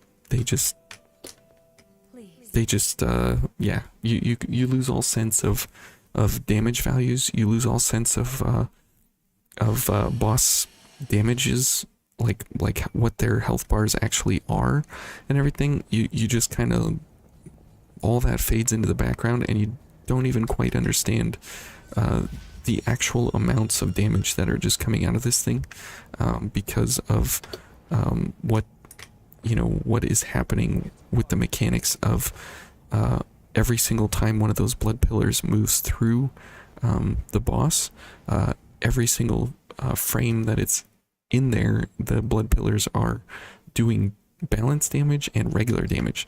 And so when you have something like precision, or you have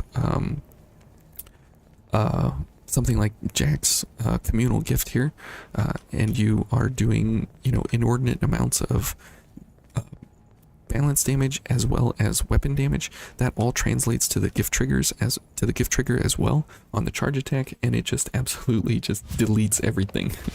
So it's absolutely hilarious when things start going off the rails here. And we started with the bosses at the beginning without Jack and Louis, and things were relatively on point, and it was like, yeah, that's a pretty good sword, and how everything fits together and stuff.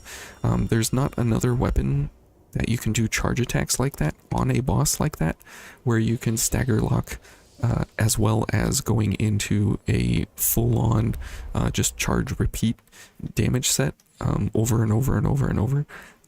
But that's the beauty of the Black Greatsword, is that you can do this even to like DLC bosses and stuff, and things can get really out of control with the amount of damage that this thing can do. Now, again, this is not a, you know, a one-shot kind of weapon. It is more of a weapon that allows you the ability to simply Let's keep our eyes open, all right? that allows you the ability to simply just do crazy amounts of damage like all the time.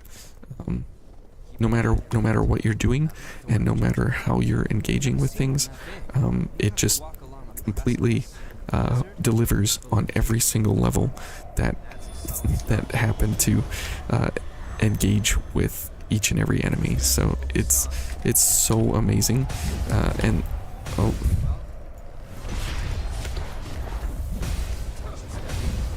okay. Well, that was really bizarre there. I thought I had the backstab, but I guess I didn't. Okay, so whatever. We'll just go ahead and heal, and we'll put that behind us as if, you know, things didn't happen. And Louis playing the odds there with the walls, being able to hit these guys through walls. Pretty hilarious. That's right. That's right, Louis. They don't mind the cold at all. Because the cold never bothered me anyway. Isn't that a song? So as we go along here through the Ridge of Frozen Souls, and we are going to have to get one successor at least. So we'll go for Nicola. We'll choose him as our successor to save for this run. It should be Eva because Eva. We'll go for Nicola because little kids are great. So as we go along here, you'll notice that we can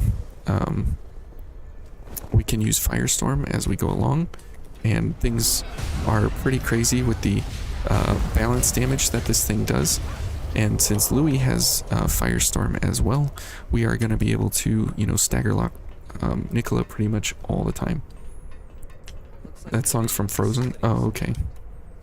That's where I know it from, I guess. They just inflicted psychic damage on some people. Probably,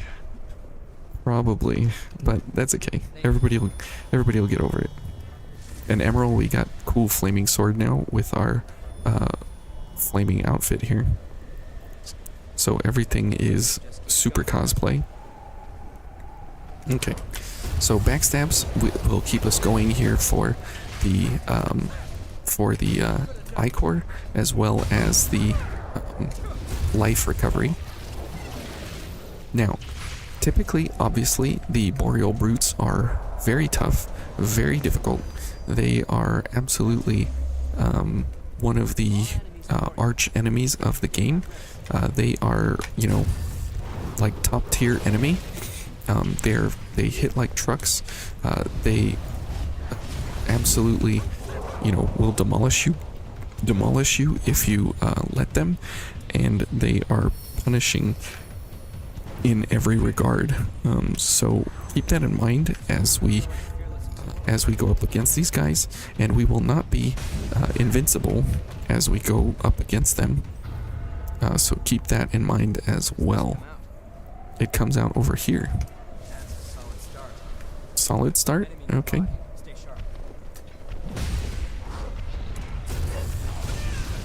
Louis just got destroyed. I got both of them in one hit. Okay. Vestige C. And let's see. Where are we going next? I guess we'll go ahead and rest at the missile here.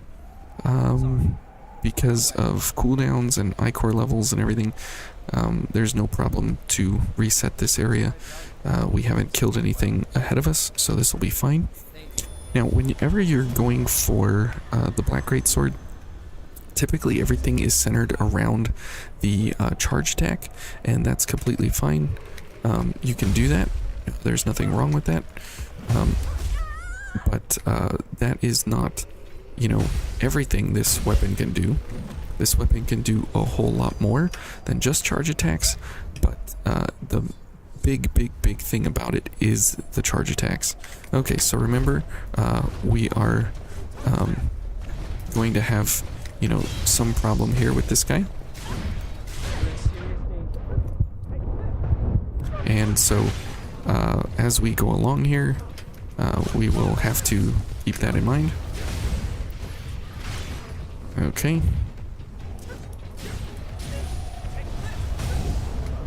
Yeah, two drains, or 2 launches and a charge, and these guys are toast. There's a lot of, just so much damage that goes into those guys. It is incredible. And we will have our opportunity here to kill a few more of them, so that will be really fun to go up against them again, because you can't just fight one, you have to fight a few in order to appreciate the Boreal Brutes and what they do bring to the table. Vestige 3. Okay, let's go ahead and heal up and reset all our cooldowns and everything. I mean, why not? Okay, so as we come up against this next Boreal Brute, he is guarding a Vestige piece, and so we will make sure that we pick that up and take him out, and then go for the shortcut, because that would be really nice if we could, in fact, one-cycle it. Sure. I'll take more backstabs. So the Black Greatsword is a fantastic ability set mixed with a fantastic, you know, option space of being able to always have an appropriate move for an appropriate enemy. Like these dogs, we can knock them down, which is absolutely wonderful. Okay, and now as we go along here, we will have the Boreal Brute, and you'll notice that we have, you know, options for him as well, which is really great. And we'll go for a charge booster just to make things a little bit more unfair for him. Okay. Okay, would you stop? What in the world just happened? Oh, this guy.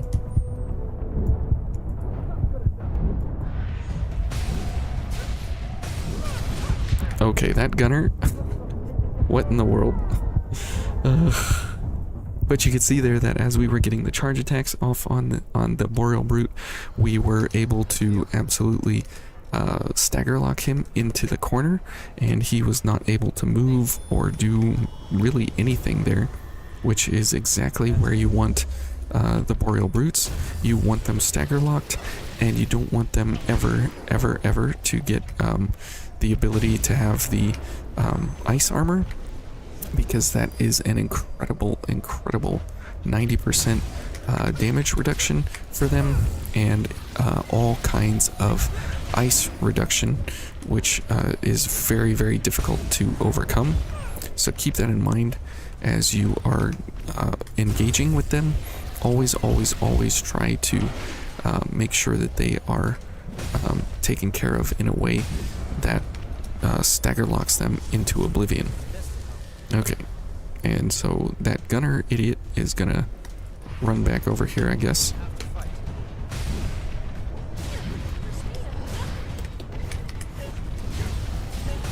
Okay, so another, oh, there's that idiot again.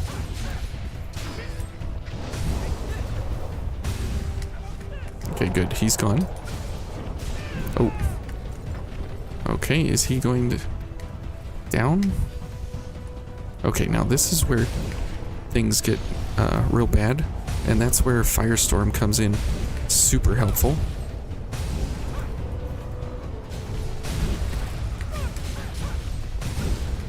And you can see here that he's just completely... Oh, Louis fell off the edge. Okay.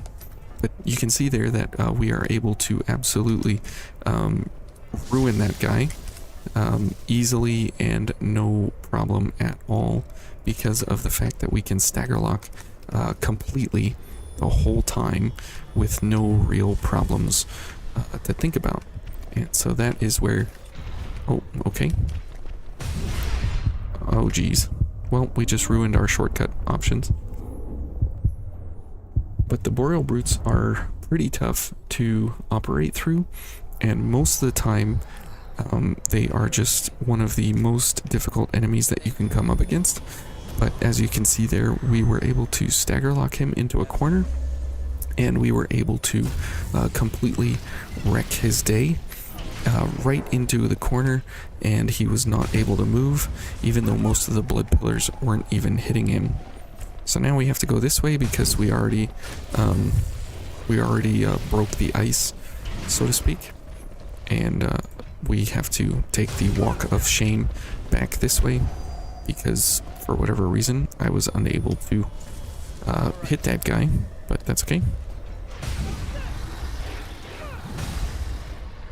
We can take this way and no problem walk through it, and that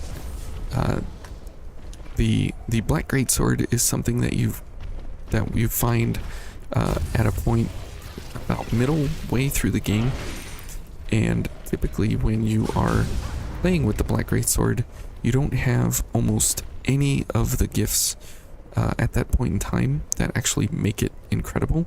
So when you pick it up for the first time, it's kind of like a, sub-tier weapon, and then you get all of these wonderful, beautiful gifts later on in the game after your first playthrough, and it becomes just this crazy, crazy powerhouse that you can't believe you've never used before, which is pretty amazing.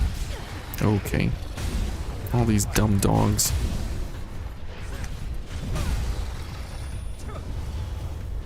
Okay.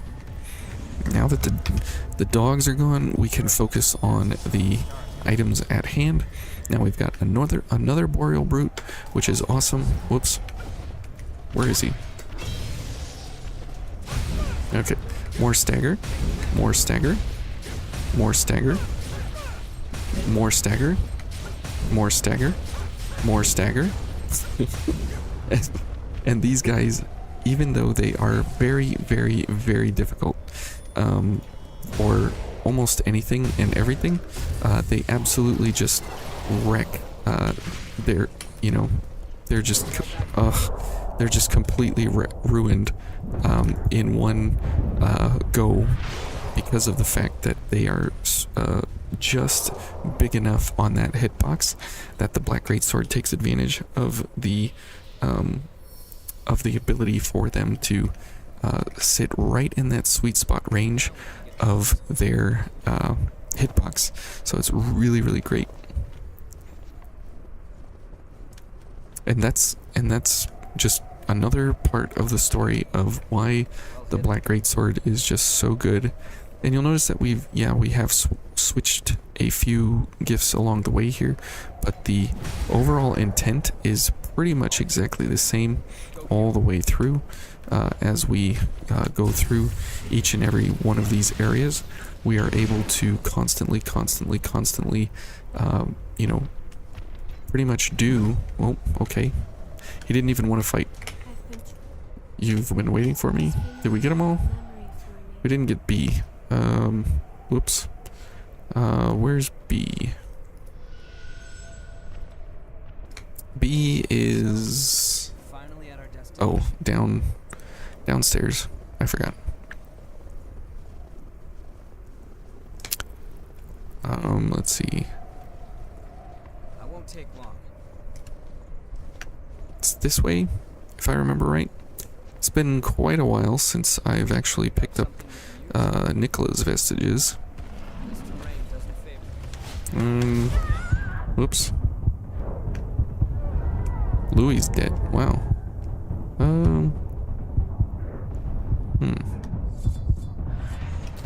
Wait. Where is B?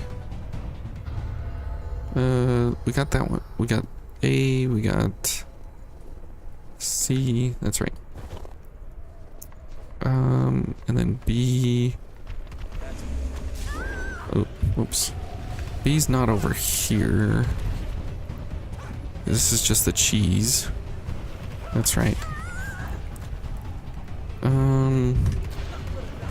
B is... Wow, am I having a brain fart here? I think we have to go back to the beginning at the Iceless Falls.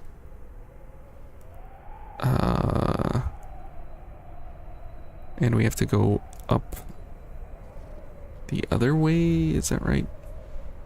We'll find it. Yeah, I got the one I have to drop down for. But I think I have to get On my way. this one up here. There's... yeah, this one.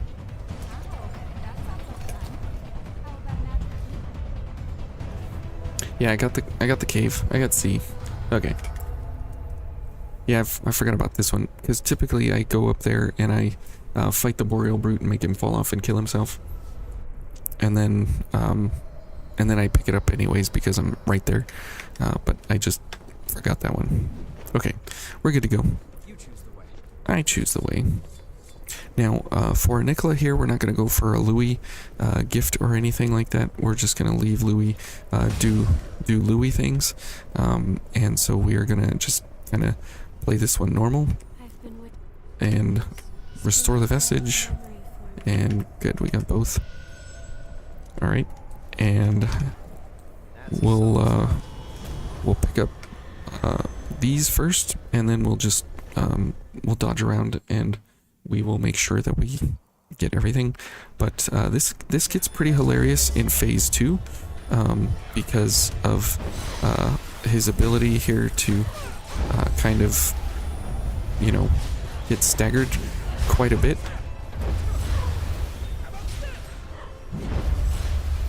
Because in phase 2 is when things kind of get crazy for us as well as him. And you'll see that he staggers real easily in phase 1 because Louis is doing Firestorm, and I'm going to be doing a Firestorm when I can. Okay.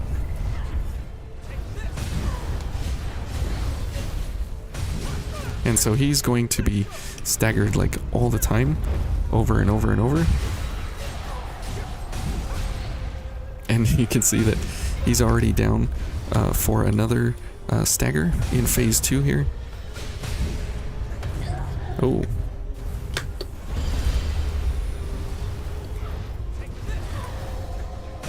So because both Louis and I both have Firestorm here, we're both able to do a huge amount of stagger. And so he's just constantly staggered over and over and over. Oh. Thanks, Louis. So he hit me once and he killed me instantly. And the rest of the time, you can see that it's just pretty hilarious how, because he's so big, his hitbox is just always in the blood pillars, getting pushed around and everything. It's pretty hilarious. And if he wouldn't have hit me there, then it would have been like, you know, a flawless fight almost. But the funny part is that because of the amount of balance damage that we have built in with Louis doing Firestorm, me doing Firestorm, and the Black Greatsword doing attacks. Oh, okay. That's how they should be. Then you just are able to over and over and over and over stagger this guy, and you'll never ever have a problem really with him, just because of that fact that you're always able to stagger relentlessly during his fight. Okay, you wake up.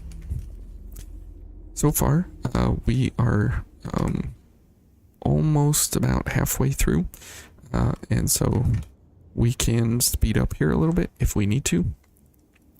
with lightning charge and just get to the bosses. And then because most of the enemies, we've seen the invasions, the really difficult invasions, and everything else is just an easier version of those. And so we can zip zoom all the way to bosses and watch the build kind of just demolish them as well. And it's pretty impressive that such a weapon set and a build and everything that we have available to us can you know, stomp over such enemies so easily, so quickly, because most of the time you know, things are pretty ridiculous that you can't just switch and swap weapons. You can't just take your one build and go all the way to the end of the game and fight everything and kill everything super easy, super fast. But the funny thing about the Black Greatsword is you can absolutely do that with what you have built into it here. It's one of those really strange weapons that you can actually do that, and it can take you all the way. So we'll take White Mia here. This will be a little bit fun for her. Sculpture you usually see. Wait, take a look at that. We need to find the hunter quickly. I have my own business with him. Yes, you do. The cavern ahead is where this is. Now, that is an interesting line there that she quotes, because regular Mia sometimes says it, but not all the time. But White Mia says it every time. But this this outfit is just incredible. I love it. And when we get to the City of the Falling Flame, it's going to be even better. For some reason, the tails are going between my legs now. As we go down, they don't go up. And then when we stop, they go up. So that's kind of interesting. Going to fall apart or anything. No, it's not going to fall apart. Now, we do have this invasion here. But we can skip past this. We don't need to do this invasion here. Because we know what the invasions are, and now it's all about, you know, what the bosses can do for us, and how this build operates, you know, during those endeavors. So we'll just speed past all these folks, or not past them. And the interesting part here is that, yes, you can adventure with this weapon. We've seen, you know, 2 hours of adventuring. Whoops. And that's great. But now how will this build actually operate versus the rest of the bosses that we have to go up against? And the answer is it will absolutely destroy and demolish them, just as we've done so far. There's no boss in the game that can really stand up to the Black Greatsword in how it is matched for physical damage as well as balance damage. It is a monster powerhouse of a weapon, and it can do it all. It is really the one weapon in the game that can literally do anything and everything that you wish of it, and there's nothing that can stand in its way at all. It's really incredible. Okay, so now for Mr. Gilded Hunter, typically, right, you don't want to be any kind of, you know, ability set here to have like slow or anything, and so here the real trick is, you know, just being able to get enough damage out on him that you know, you can hopefully survive, and then in phase 2 you just block. But with this guy here, we can absolutely you know, tango with him, no problem here along the way, and things can go well for us no matter what. So it's pretty incredible that you can actually engage with him no problem here, as you go along, because of just the ability to stagger, and as well as your ability to, you know, do any kind of attack here along the way. And typically, right, he doesn't stagger multiple times because he goes into his enraged phase. But there, we were able to get 2 staggers. And we'll go ahead and heal. We'll get a charge booster. Now here's where things get interesting, right? Because, whoops. Whoops, thanks Mia.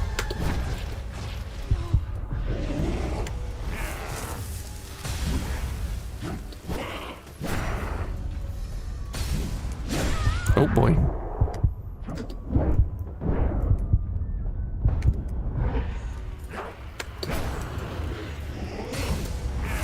Oh shoot. But you can see that we almost killed him in phase 2 during his enraged phase because of just the sheer amount of power that we have during each charge attack. Can you see? Sorry Mia, I just let us both down there. But that's really, really awesome that you have enough power and ability to keep up with him in phase 2. And if you do need to block, the fortified Black Greatsword has 100 slash and crush defense, so we can block most of his attacks, not all of them. But that is a real plus and bonus here that we can go for. Okay. Now, a lot of this is just, whoops, just going for Ichor buildups here in phase 1. Oh, I pressed the space bar, excuse me. Okay, I parried that, but whatever.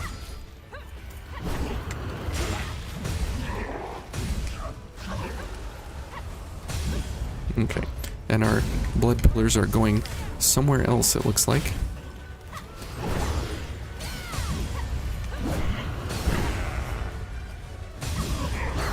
There we go. The pillars hit him, and he's down for another stagger.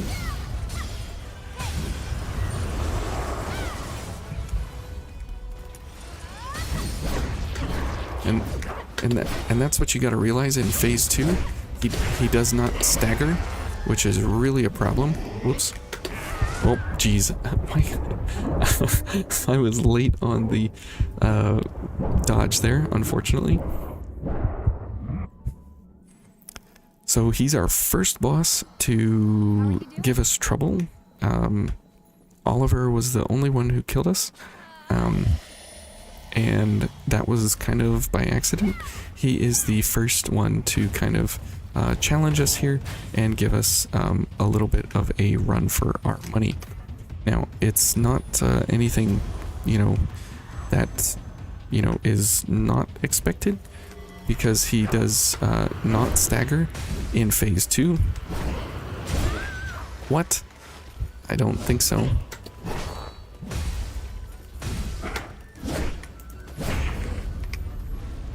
But the reality is with this guy that most everything he does you can absolutely overcome pretty easily in phase 2.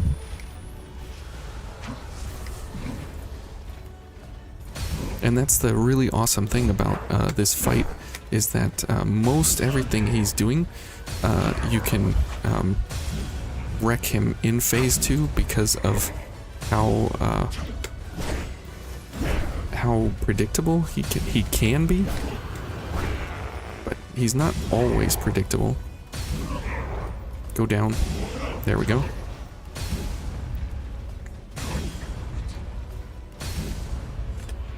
Okay, so now that he is enraged in phase 2, this is going to be, whoops, okay, this is going to be a little bit interesting,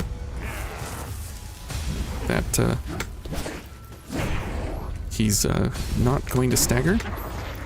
That is always a problem. The nice thing is that we have unlimited stamina.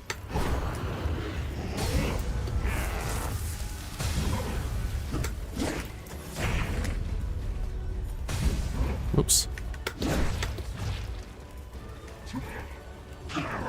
Oh, okay. I'll take that. Let's go for all the things.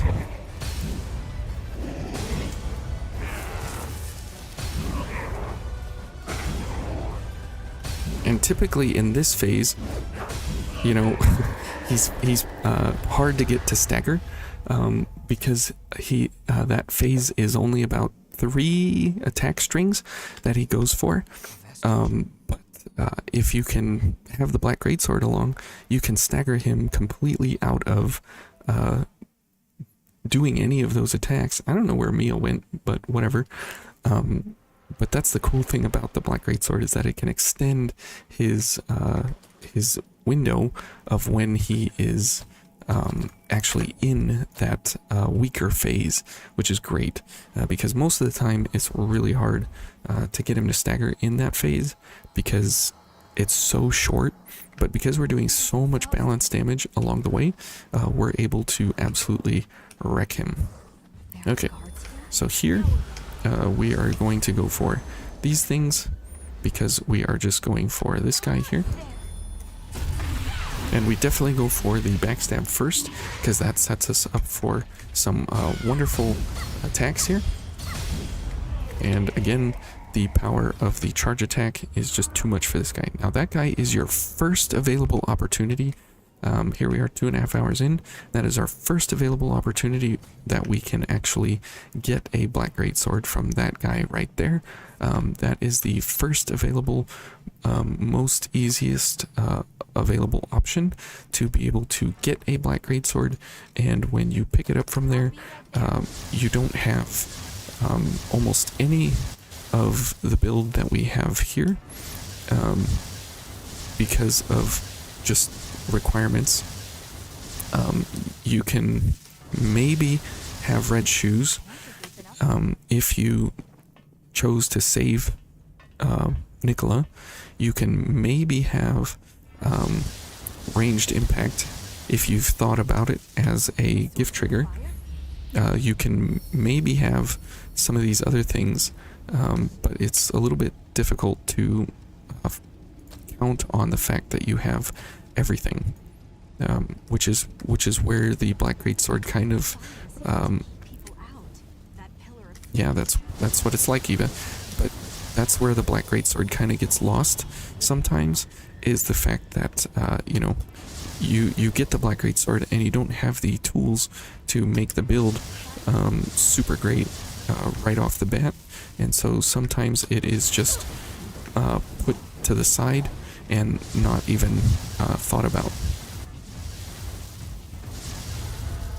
Okay, and this place is just, you know, a hot mess.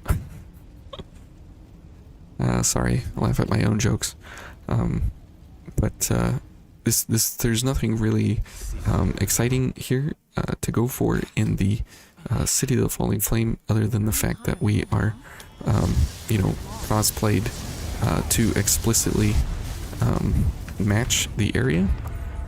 And the Blazing Heretics, they are, you know, they're definitely interesting, but and they would make a good match for the Black Greatsword. But again, it's more of just more awesomeness of everything getting destroyed by what we have here.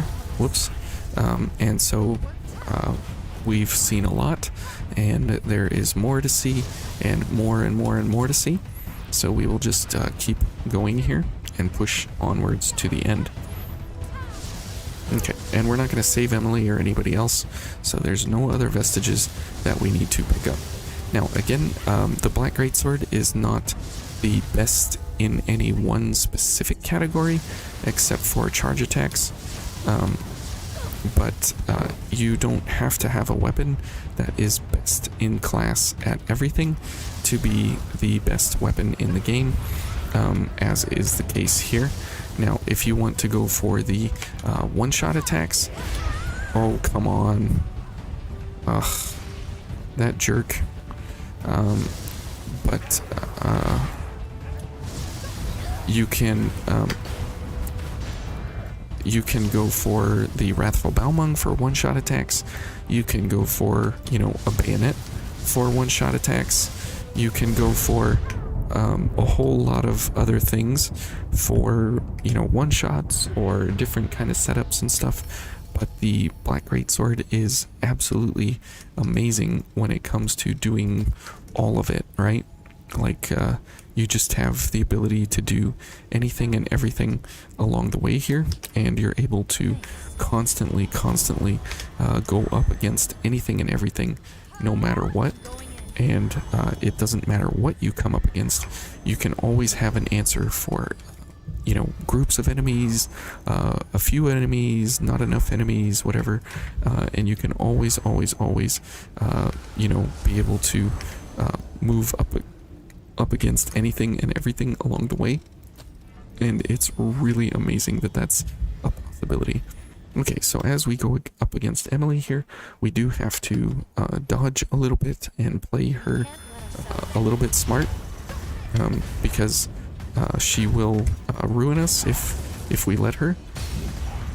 But as soon as we start connecting, she will kind of disappear here.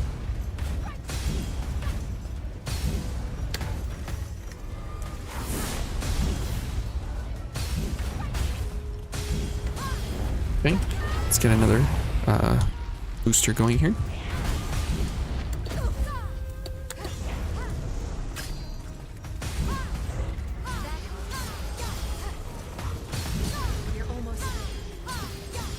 Okay. And keep in mind, we are not invincible, as we most of the time are. And that's Emily. I mean, just unbelievable that we didn't really get hit too much at all, and so that was a pretty good fight. We did get hit a little bit here and there, but nothing too bad. But the fact that the stagger amounts are just staggering, we're able to constantly keep her in a pretty awful state for her, where she can't move, she can't attack, she can't do too many things, because of the fact that the balance damage is just so high. It's so high. Okay, good. We are good here. Let's head back. And so now we have a fun place to go.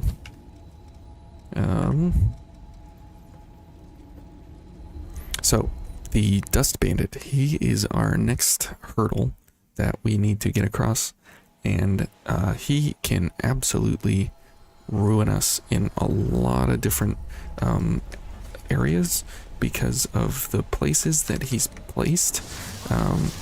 He can be, oh, ouch, he can be very troublesome, and so we will deal with him no problem here.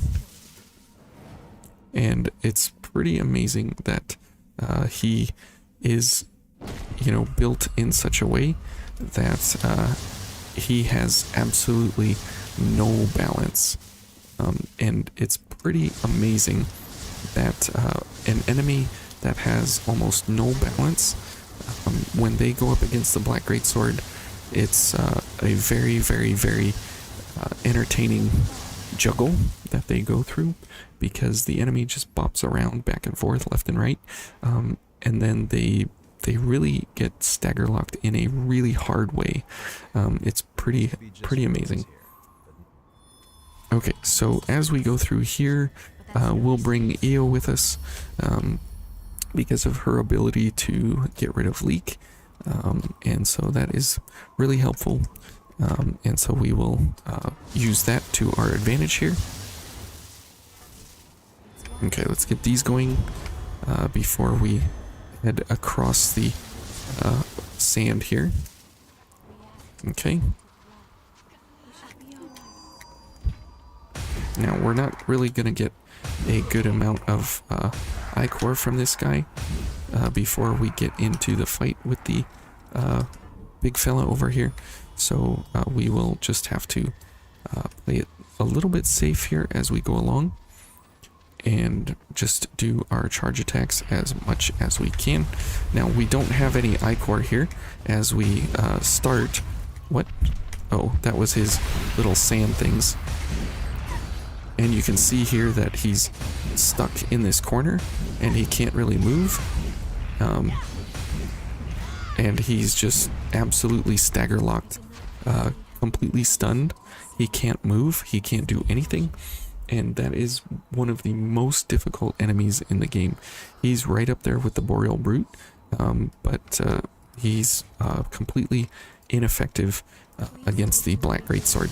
So absolutely a treat to be able to bully him, because he is exceptionally difficult and problematic. He makes all kinds of pain points for us, and so it is really enjoyable to watch him go down in such a way. And so if you're ever struggling with some of these really difficult enemies, you just pull out a Black Greatsword and all your problems are solved pretty much. Now you do have to be pretty specific when you build for the Black Greatsword, obviously, because of the fact that you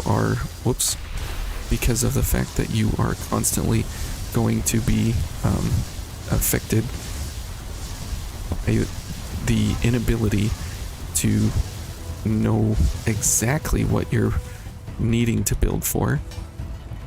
Thank you, Io, covering my retreat there. Because most of the time when you look at a weapon, you don't ever really get to the point where you become super familiar with the weapon in like your first or second or third playthrough sometimes. And so a lot of times when the Black Greatsword is obtained, it's kind of misunderstood in some ways, just because of the fact that you kind of have to play with that specific weapon for a little while and kind of know exactly what it can do and what gifts are all in the game and what triggers match with what different things. And so it's really important that happens, because a lot of times it's really difficult to make that happen. But it just takes a lot of time and a lot of effort to put those together, but when everything comes together, it just turns into this really incredible weapon, and it is very enjoyable, very fun to play with, and we're able to constantly move through any kind of boss, any kind of enemy, very quickly, very easily. And when we get to the duo, obviously things there are pretty incredible, and so we will have to kind of think about that as we go along. Let's go for this and this, and we'll leave everything alone for now. Okay, let's go. Now this fight is pretty tough or simple depending on how you look at it, because of our build and what we have. Oh boy, that's the one thing I didn't want. Oh, she's going for Eel. Okay, let's get yep. Whoops. Okay, we need Ichor here.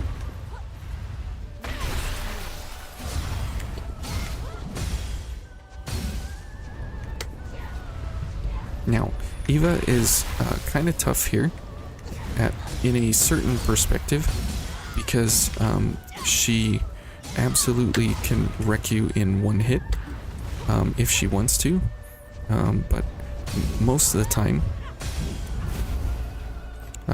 well, this is odd that she's going for EO twice, but most of the time she is constantly wrecking you with all kinds of problems here.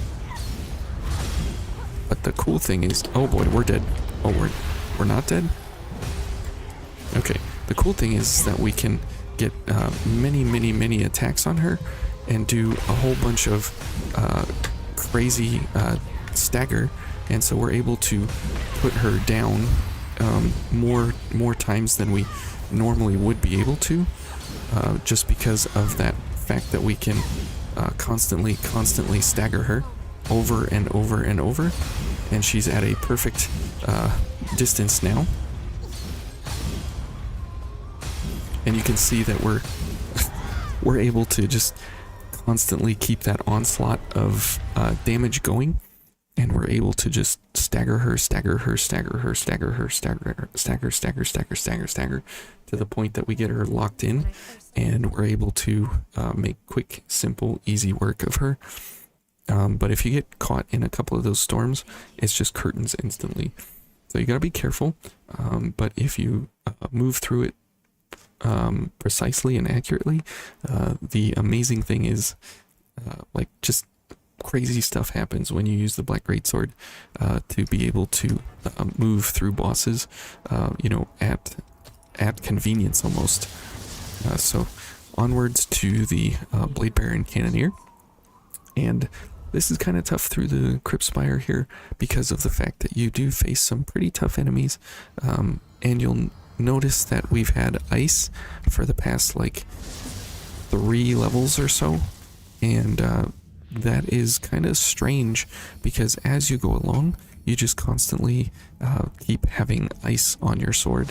So kind of different, because ice is not the most common element among bosses.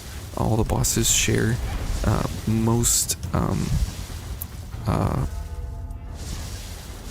element resistances amongst themselves, kind of the same. Like they share 9 fire, 9 lightning, 9 ice, but weaknesses.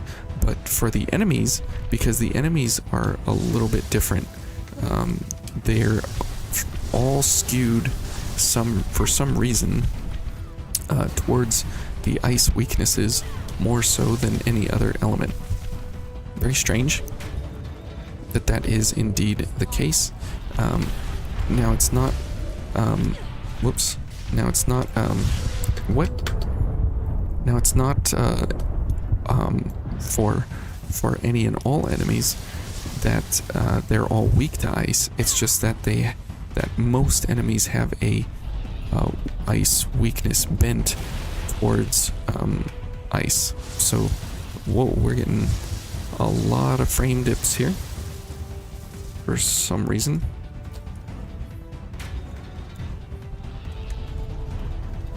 Hey, these monkeys are making our lives miserable here.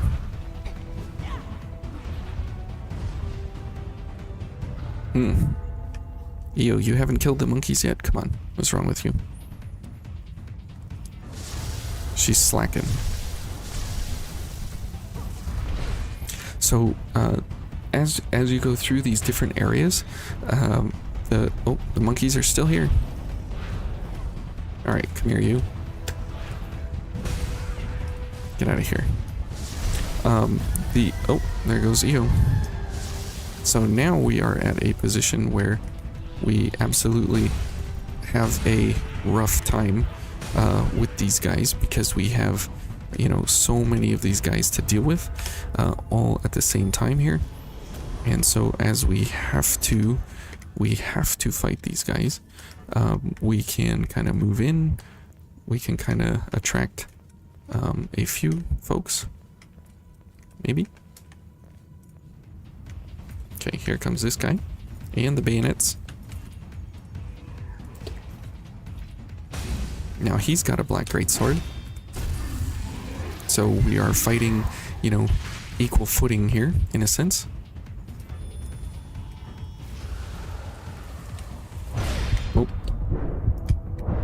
Oh, yep. And he's good at what he does.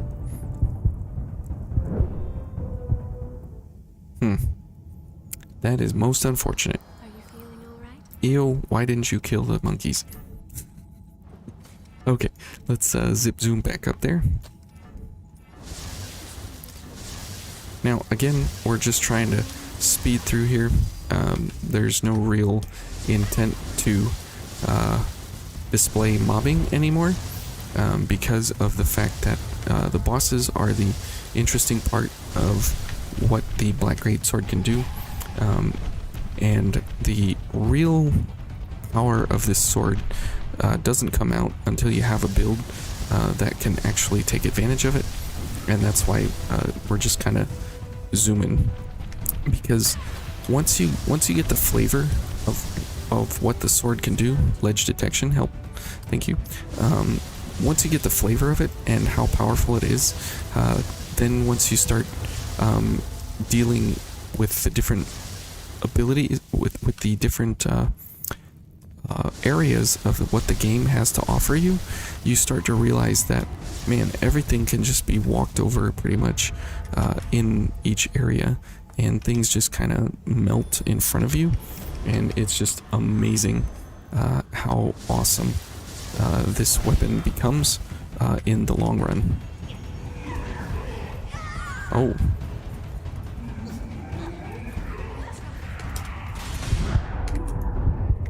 Alright. Io's in super trouble over there.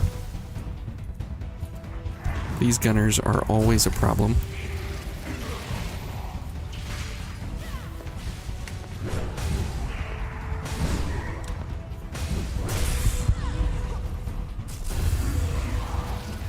Thanks, Io.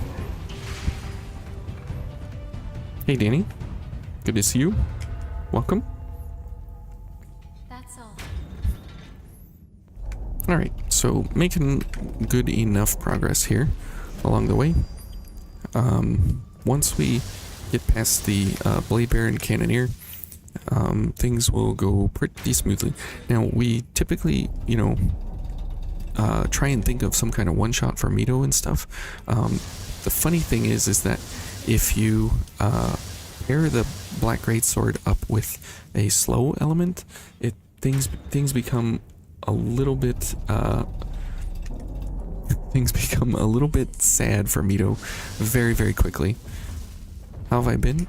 I've been doing well. I have not been sick in a little while, which is really, really nice, because last year I was sick like all the time, and that was really, really miserable for quite a number of reasons. But this year's been really, really good so far along the way, and I can't complain at all. I'm loving my job, having a good time with my family. My kids are in science fairs, and we've been working on some of those projects and stuff, and they've been learning a lot. So things are going well. Things have been good. Really, really, you know, at a good place in life right now. So it's nice. It's nice being at some of those places, you know, because a lot of times things can happen in life that can just sap your joy away, and I'm in a good place. Thanks for asking. Now, this guy, he is literally just here to make things miserable for you, because there's no real reason for him to exist up here other than to just stop you from getting the key. So that is a little bit of a joke, almost. It feels like that you want this key, well, you gotta fight this big fat guy, otherwise you don't get it.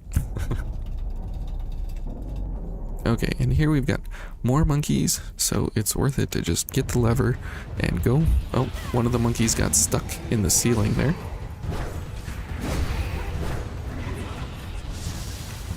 Okay, and see ya, Io.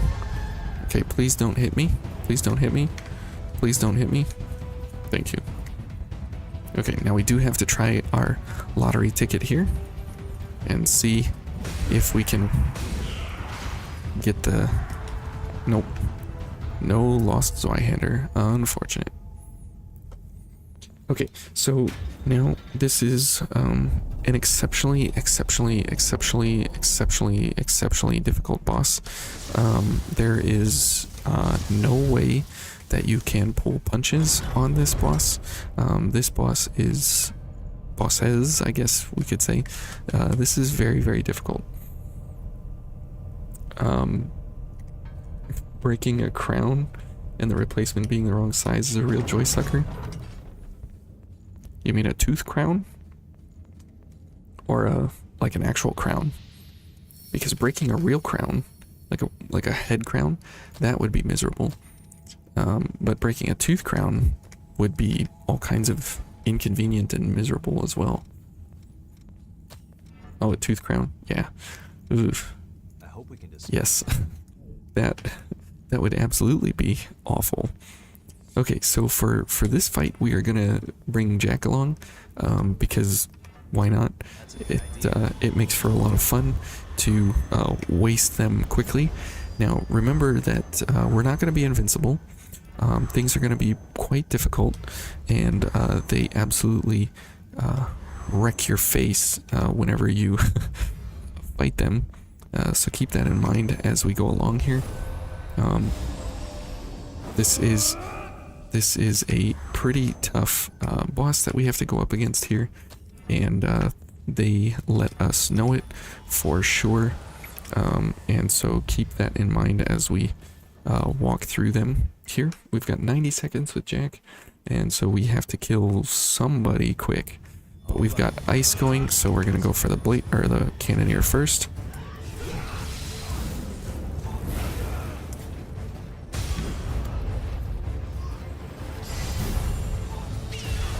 Oh, Jack's dead. Okay. Okay.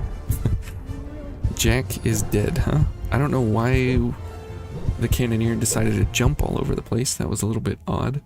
So this is another one of those bosses that will give us a little bit of trouble here, for sure. Whoops, what am I doing? But the sheer power of the Black Greatsword will show through, and it's still impressive what it can do. And now that the cutscene is over, we will have a much better setup as opposed to pre-cutscene. Pre-cutscene is always a little bit janky, but this will go a little better here because they're a little more predictable with how they're going to react. The replacement being wrong made it so much worse. Oh yeah, I can't even imagine, dude. That sounds miserable. Okay. This... Okay, and a charge. And let's go. Okay. Here we go. Nope. Not her. Oh, good grief. Well, that was fast. We can't even dodge correctly. Now you're waiting for the new replacement? Oh, man. Waiting for dentist stuff is like the craziest thing on the planet, because a lot of times you go to the dentist office and you have to be there 10 minutes early or whatever, otherwise they won't see you, and then they say, yeah, you have to come back in like 5 months, and it's like, what? I was late like a few minutes or whatever, and then you won't be able to see me. But if you're on if they're late, they've got another patient or whatever, then they can be late as late as they want. It's kind of a weird thing with dentists. Okay, let's get it this time. Here we go. That's a good idea. Okay, here we go. Now let's get a few charge attacks. Would you get out of here?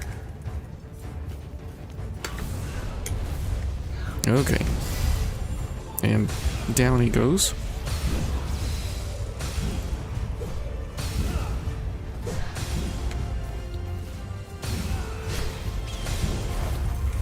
And you can see that he's already down for a second stagger, which is awesome. And he's just... Okay. Yep, and that's what you gotta watch for. Because she's ridiculous. Okay, and there goes Jack.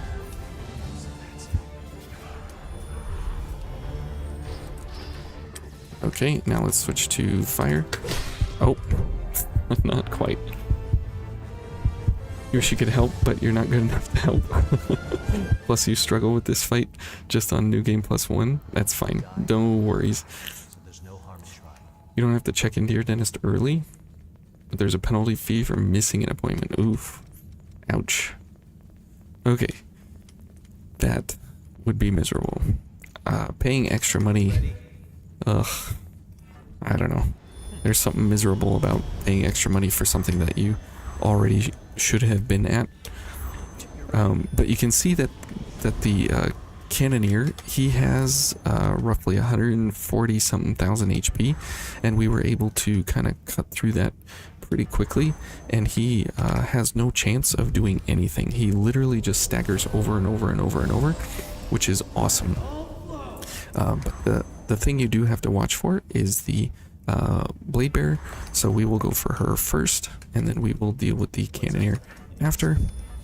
And since she has way less health, I think she's like at 90,000, something like that, we will, we will, let's pick up our Haze first, because Haze is good. Okay. Ouch, she just cut my face off. Jack's not gonna do anything, because Jack's Jack. That's the problem with Jack, is he's just not good. Okay, so let's go for the Louis Jack, and we will only have 60 seconds, so we may not be able to make, let's see, can I do Louis Jack? I don't have 30, so we can get rid of this and go for 6 more. Yes, change of tactics. Okay, so here we go. Alright. No problem, Louis. Now we can't heal other than a pure blood, so that's a bit of a problem here. But we've got plenty of these that we can use, and we can get going here. Okay.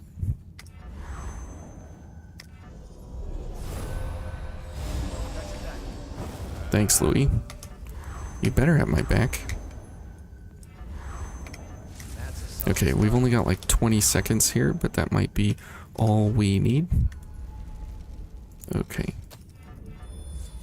Whoops. Here we go. Alright, and we...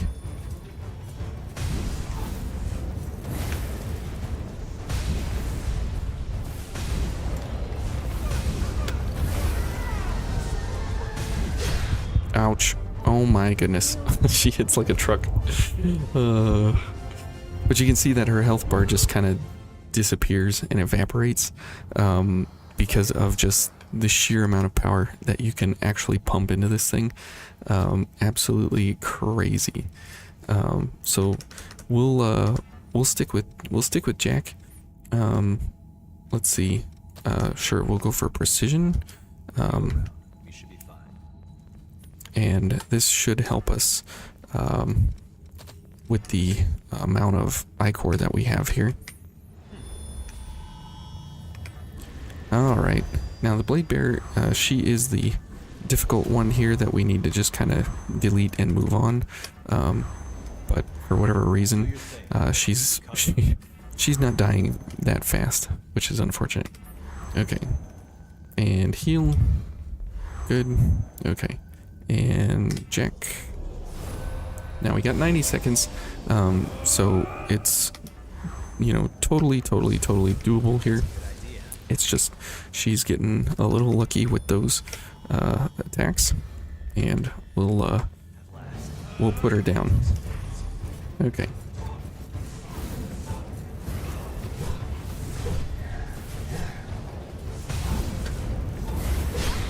Wow. She just moves way too much. There we go. Wow, Jack. Okay. There she goes again. Her movement pattern is so erratic. There's no way that you can, like, plan for anything. It's just always all over the place. Okay. You gotta love it. You just gotta love it. We'll go for the Cannoneer first. We'll try him this time again.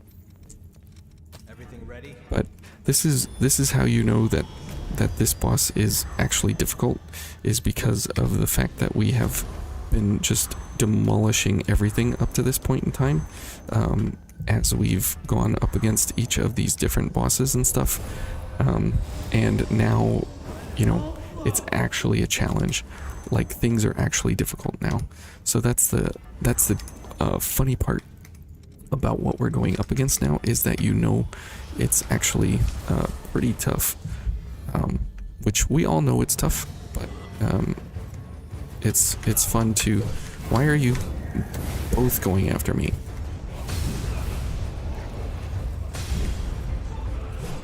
Okay, good. She's going after Jack. And see, we can nullify everything this guy has. And Jack is just... Oh my goodness. Ugh. Jack, you are totally worthless, man. And here he comes. And here she comes. So I'm dead. Jack. Jack's AI is so baffling to me because he's got the most powerful gift in the game that makes everything crazy. And then he has the worst AI in the game where he just runs around and does nothing. It's such a mind-boggling conundrum to me. That's a good idea. Okay, here we go. Sorry about this. A little bit of a roadblock here, but that's what the Blade Bearer and Cannoneer are. And even though we do have a huge amount of power coming out of the Black Greatsword, the reality is that's just how crazy this fight is. But we will persevere and we will get through it. No problem. Okay, let's go, Jack. And here they both come after me, hitting me with all kinds of craziness here. Good grief, she is just a monster. And because his character model, and Jack's dead again, for whatever reason. Good.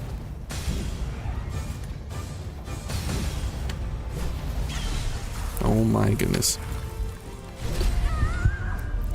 Okay.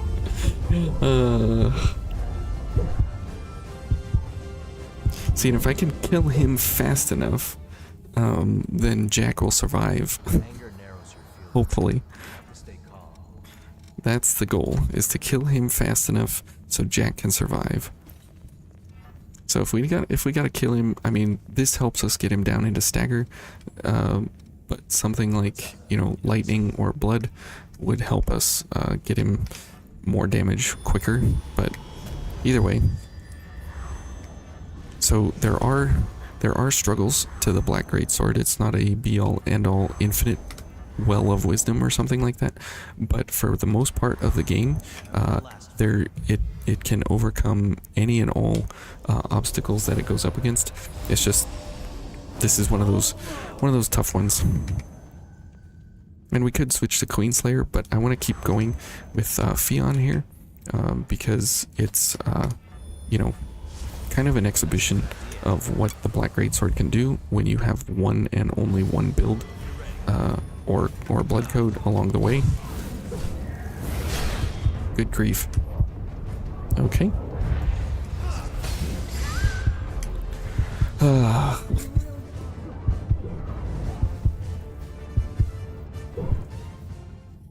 Okay. You're up then? Good. We strike all that. We are going for the big damage. We need all the damage. Change of tactics? Yes.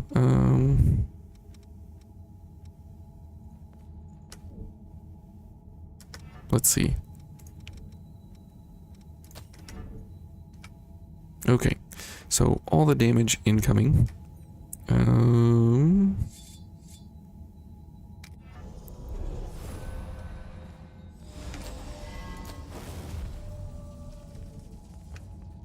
Okay, let's get through here and move on because this is ridiculous.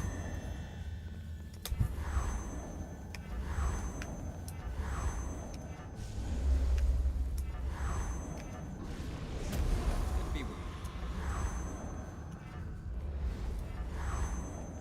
So that's we all set up.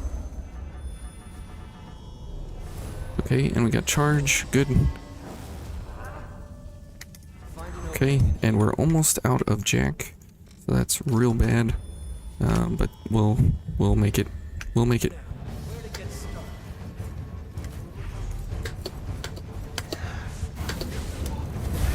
Jack, what the heck? Oh, come on. Ugh. It was like 1/4 of her health bar in one hit. I don't know why Jack is so stupid. Glad your heart's okay. Like, why does he die so fast all the time? It's not even like sometimes, it's all the time. But that's just Jack for you. Okay, let's get rid of those. Okay. And go. With you around, we should be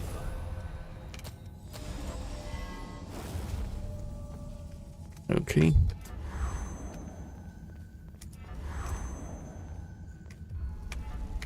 That's a solid start. Will we have enough time here? Yes. Okay. Good. And let's go for Louis. Good to be with you. Man, menuing takes so much of your time here, but it's so worth it. Okay. And let's go. Don't hold anything back.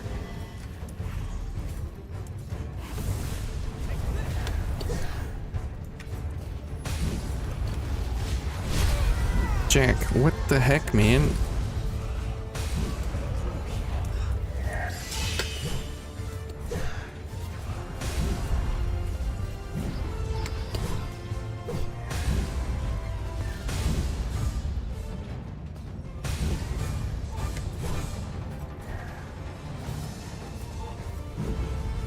Okay, well, GG.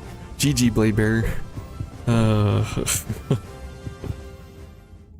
So it was like 4 hits or something You're back. to kill the Cannoneer, and he's the tough one because he's so much, you know, he's just that tough with his amount of ability that he's got baked into himself. Keep yourself And so safe. if we go for this, it'll help us 25% more damage on our weapon. So we can do that. And can we actually get past everyone? Okay.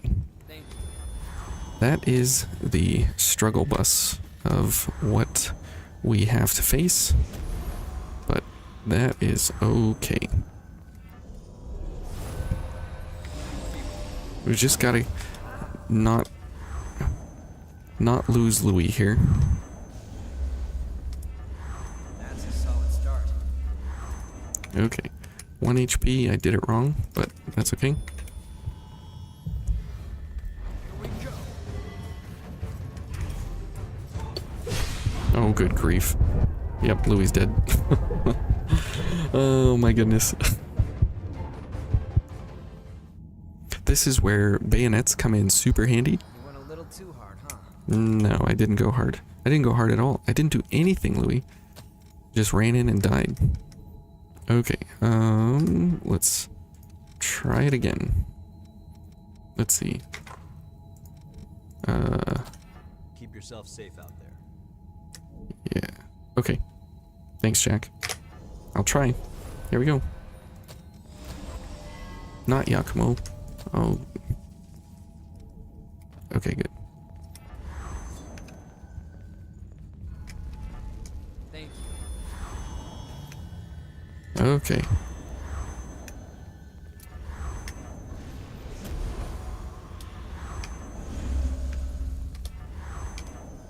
Come on, come on, come on.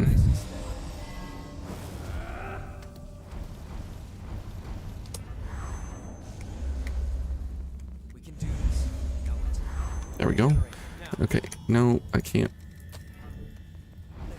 where to get started? Oh my goodness. Oh my goodness. She didn't even switch. She did not switch targets. That is a first I've ever seen where she doesn't switch targets. We're gonna run out of blood Ichor blends.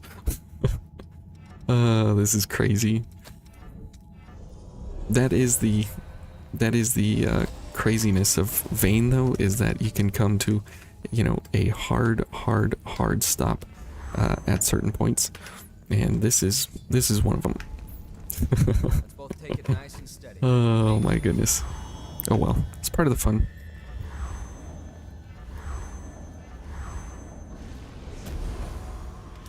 All right, We can do this. let's go, Louis.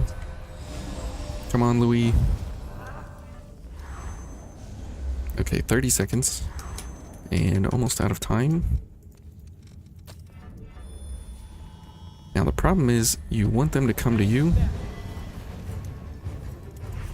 But they're doing all this stupid jumping around. Oh my goodness, both of us in one hit. Oh, Louis is such an idiot. I'm such an idiot. We almost had her. She went down, and then he had to do his fire pool. I'm glad your heart's okay. Okay, I guess here what we're gonna have to do is elemental wall. I didn't want to do that, but and we'll go for fire. Take care of whatever's concerning. And that should still be plenty. Okay.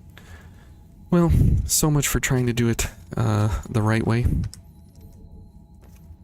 We will just do it the wrong way. So note to self, this is what we should have done from the very beginning. Shall we? We shall. Thank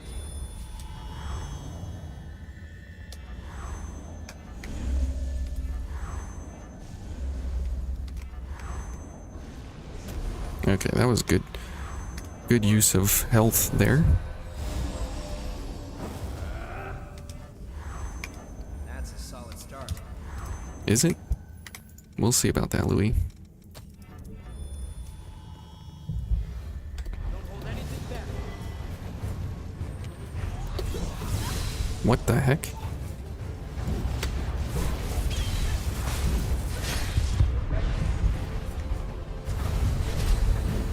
Oh my goodness. What the heck? Oh my gosh. It's just one thing after another here. The stagger of his stupid flamethrower. Glad you're okay. Oh my goodness. The struggle bus is such a reality right now. Holy cow. Oh my goodness. Okay, well, here we go. Wow. What a fatal breakdown.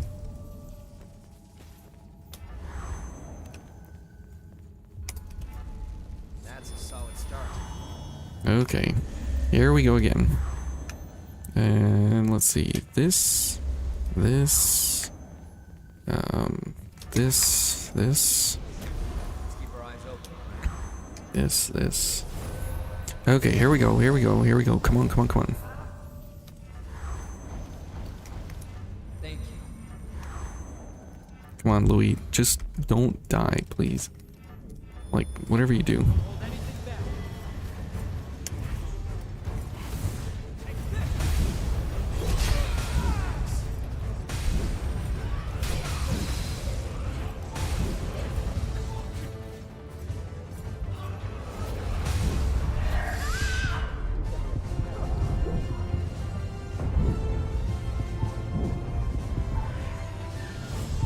How many times is she gonna jump around?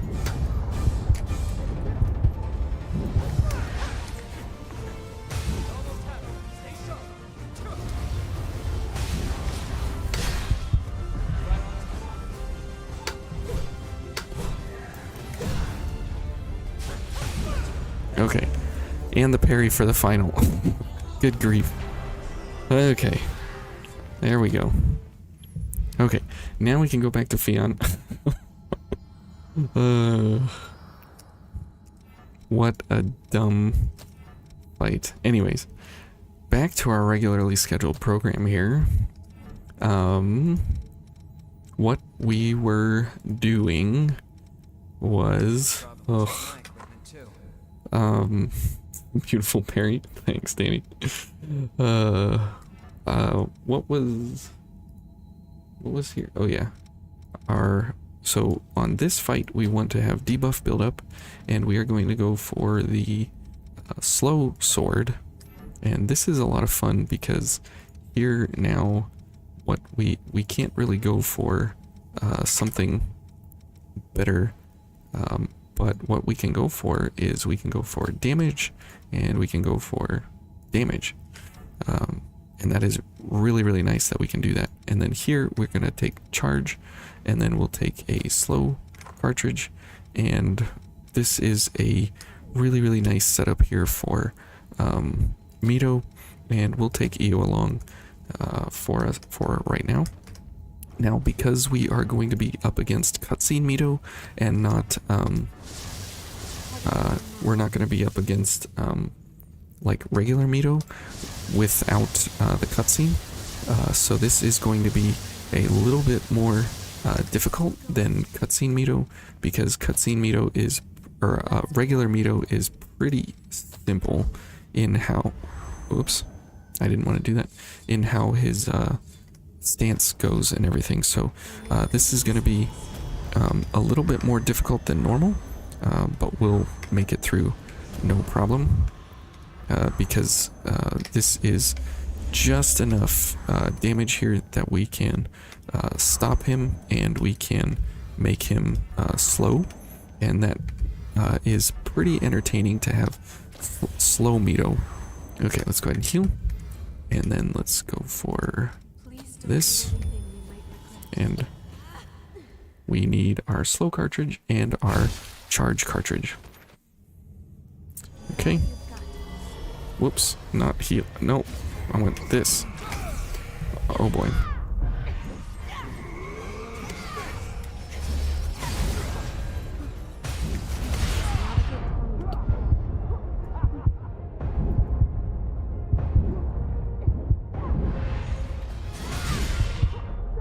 Wow. He went through it.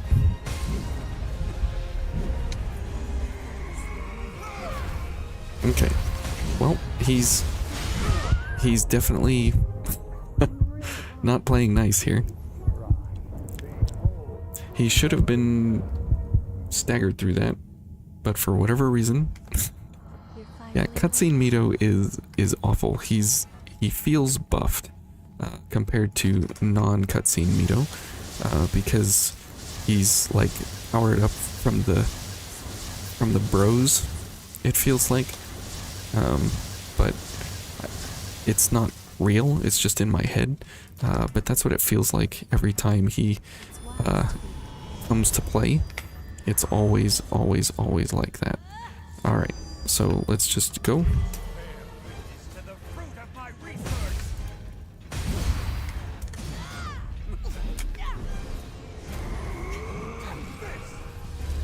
Alright.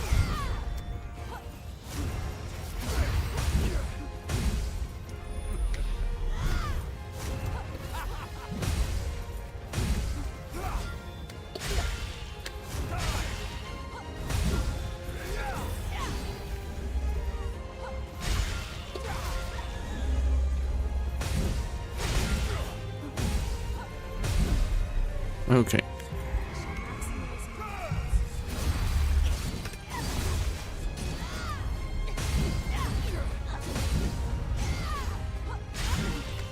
What?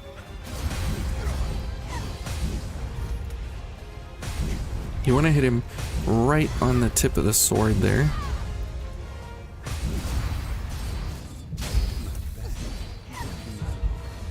Now this is where things get real interesting, is phase 2, when he does his, yep, the black balls there. Unfortunately, we got,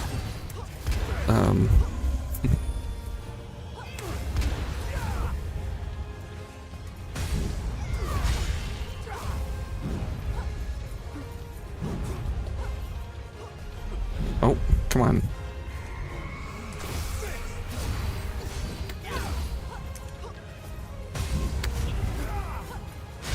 Oh, okay.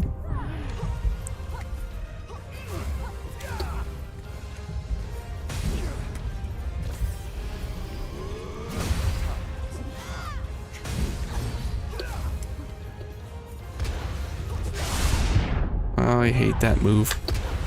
It's such a cheap move.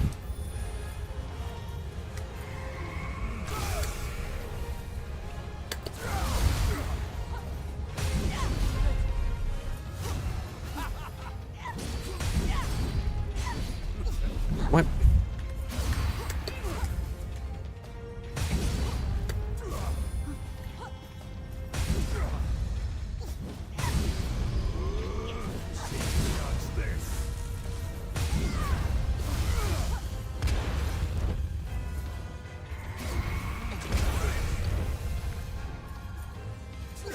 Yeah, the dumb move.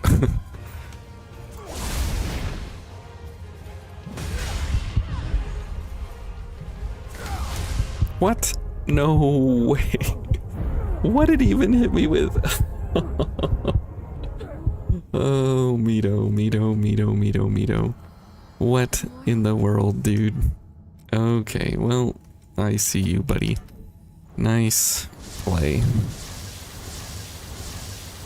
So the whole point of the slow mechanism is to allow you more time during your charge attacks, so you can stagger him even more. And as you can see, like, there are windows for that. There are openings when those can happen and everything. However, most of the time, it's more beneficial to just go for, you know, these kinds of attacks here. But when you go for the attacks, most of the time you are, yep, cut in half. Okay, let's back up here. Oh, come on. We're dead. Thanks, Eo.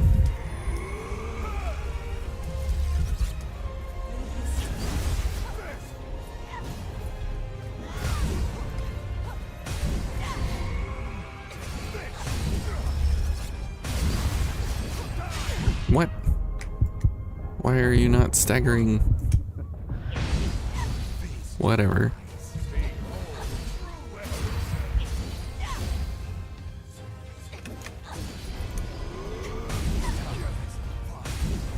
Oh, of course, now he goes down when he has his black balls coming out. Okay.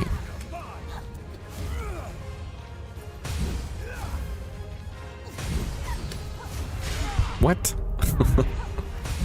I love how, like, he just decides to, like, get things in his favor at certain times.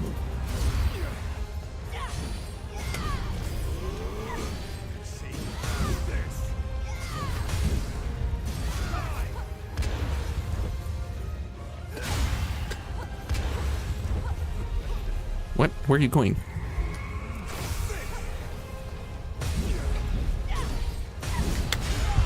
Ouch.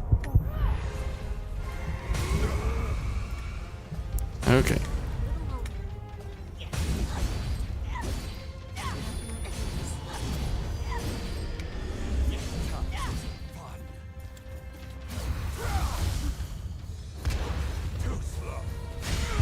What? I dodged that. Eo's gone. Eo's gone. Get out of there, girl. No. Oh, I hate that move. That move is just absolutely the worst move possible. Oh my goodness. There's more we can learn. Think back on our It's so weird because he doesn't go in like a straight line. He goes in like an arc. And his attack is like an arc or something like that. It's so bizarre. And you never can tell where he's looking, and you never know which direction. It's like he has a lazy eye or something, and you don't know who he's looking at, and so you're kind of like, I don't know, is he attacking me here or attacking me there? And you can't actually tell. It's such a bizarre move altogether.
Oh boy, here he goes again.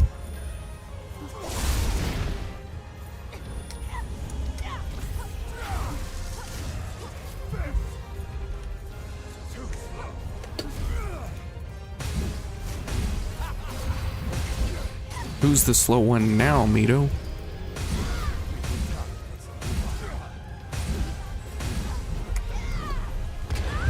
Oops. Oh, shoot. Io's not gonna get me. Yep, she's gone.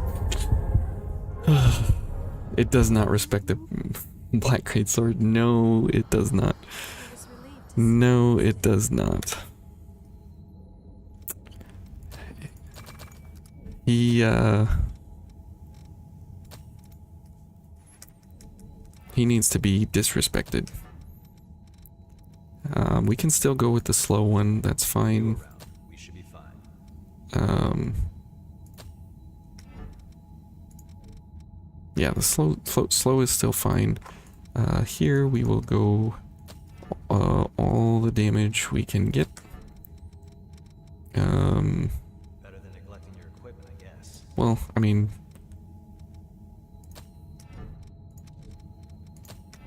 $92.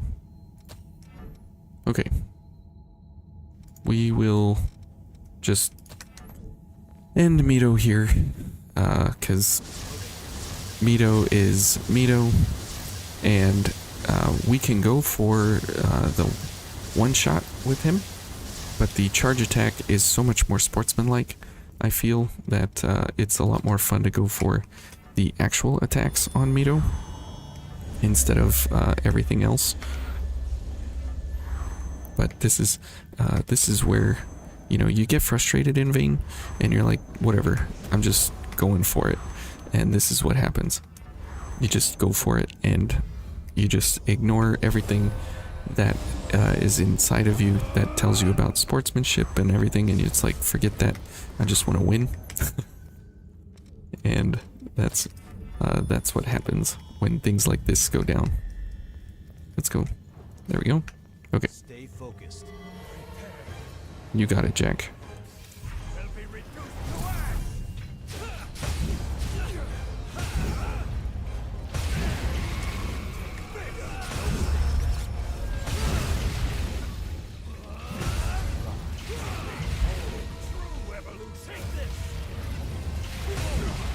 There we go. 5 hits. That is how you make Mito's health bar respect the Black Greatsword. Is exactly like this. So see, that's the beauty of Vayne, is that there's always a way to get past whatever obstacle is in front of you. And so that is a fun way to go about getting through those folks. And we are now back to our regularly scheduled program, where we can finally move past the very, very, very difficult part of the game. And those two back to back, but you can see that the amount of damage that you can stack up on the Black Greatsword is pretty crazy because of the blood pillars, and that is a percentage based multiplier for the blood pillars, and each blood pillar has its own hitbox. It's not something where, you know, the entire charge attack is one it's not one hitbox, it's 3 hitboxes, and each one of them does their own level of stagger balance as well as damage, and they're all multiplied together. And so that is where, you know, the super awesomeness of everything comes to play. Okay, and who are we gonna bring for the Queen's Knight Reborn? We'll bring White Mia. We haven't had her for a little bit. So these guys, we're back to more of the regular mobs here. So now we can get back to, you know, actually getting through here instead of trying the bosses over and over and over, which will be nice. We can move on with our lives. Whoops. Let's get the record. And let's get the tungsten.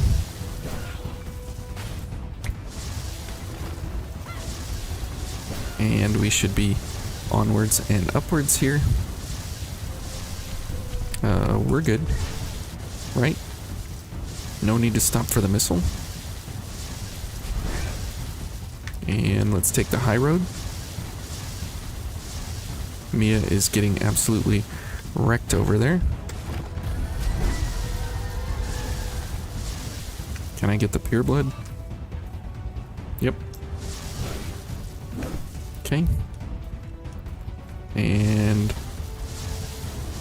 good, we snuck past her. Alright. Okay, so now we can get back to an actual boss fight where you have actual things that you need to be doing, about paying attention, about, you know, hitting and running and moving and everything. Now, this becomes exceptionally difficult here in phase 2, kind of phase 2, when he transforms and then he starts jumping and he gets the leak coming out. That is when things take a very, very, very bad turn for the worst, because of the fact that he is going to do an incredible amount of leak damage to us, and that is a really, really, really bad day. Yeah, you go ahead and do that. Okay, never mind. The blood pillars triggered his shield reaction, and he 180 360 no scoped me right in the face. You're awake? I am awake. I can sure see you. So that is the sad part of the Black Greatsword when you fight the Queen's Knight Reborn, is that they do trigger his shield block. I'm glad we got to see that, because that is kind of rare that he does the shield block. So at least you know. But it still doesn't make... Oh, whoops. It still doesn't make the weapon any less awesome.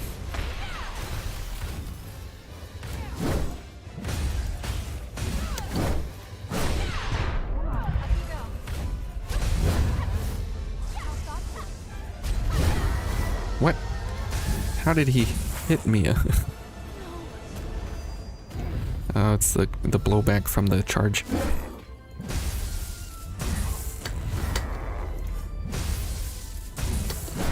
I can't believe I dodged that.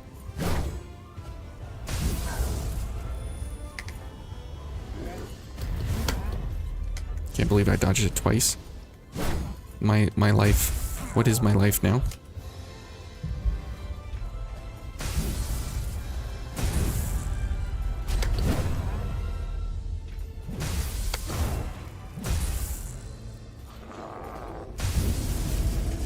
We should be able to stagger him out of this, maybe? Not quite.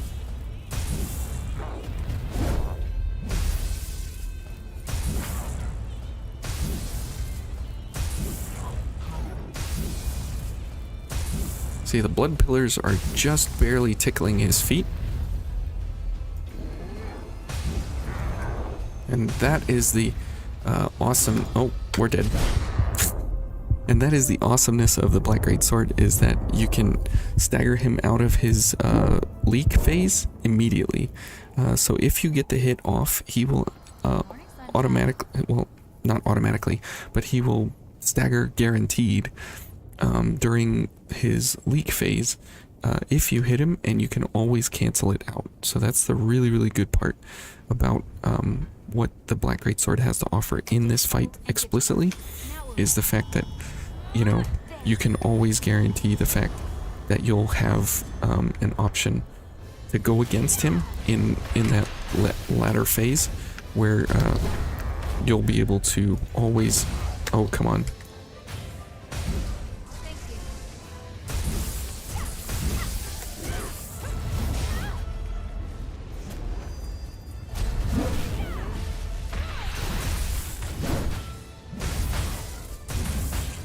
Okay. Oh boy.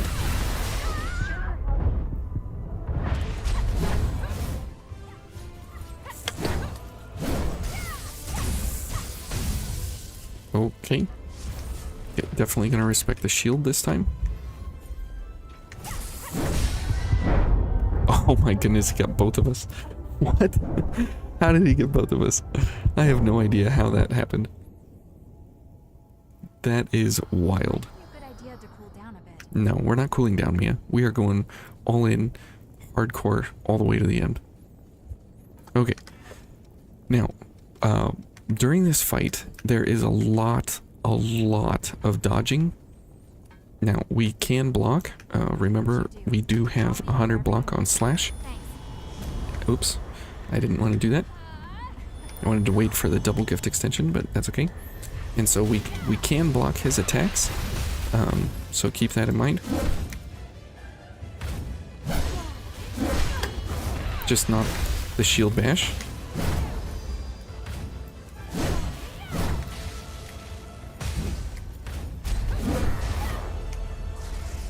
Okay, Mia.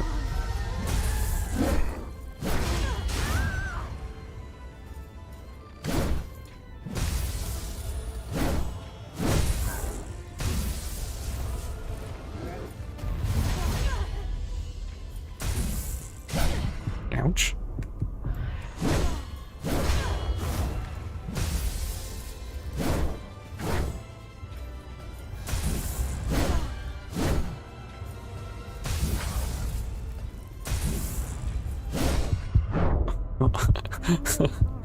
I was in the animation. Come on.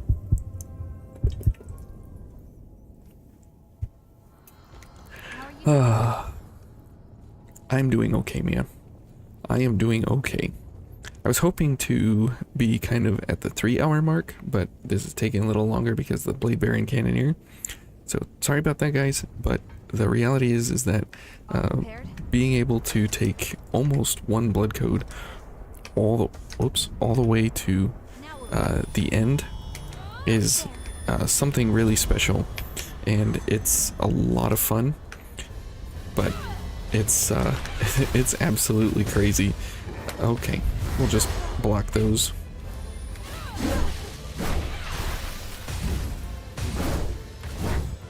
Okay. Ouch. And Mia's dead. Oh no. How did she not die? That's amazing. Title is misleading. We're expecting a pipe run? What?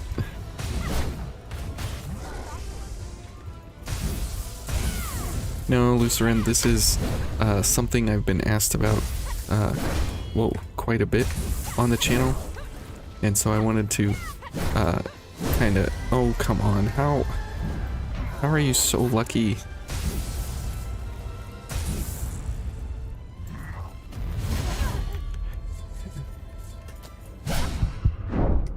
Yeah, just kill me.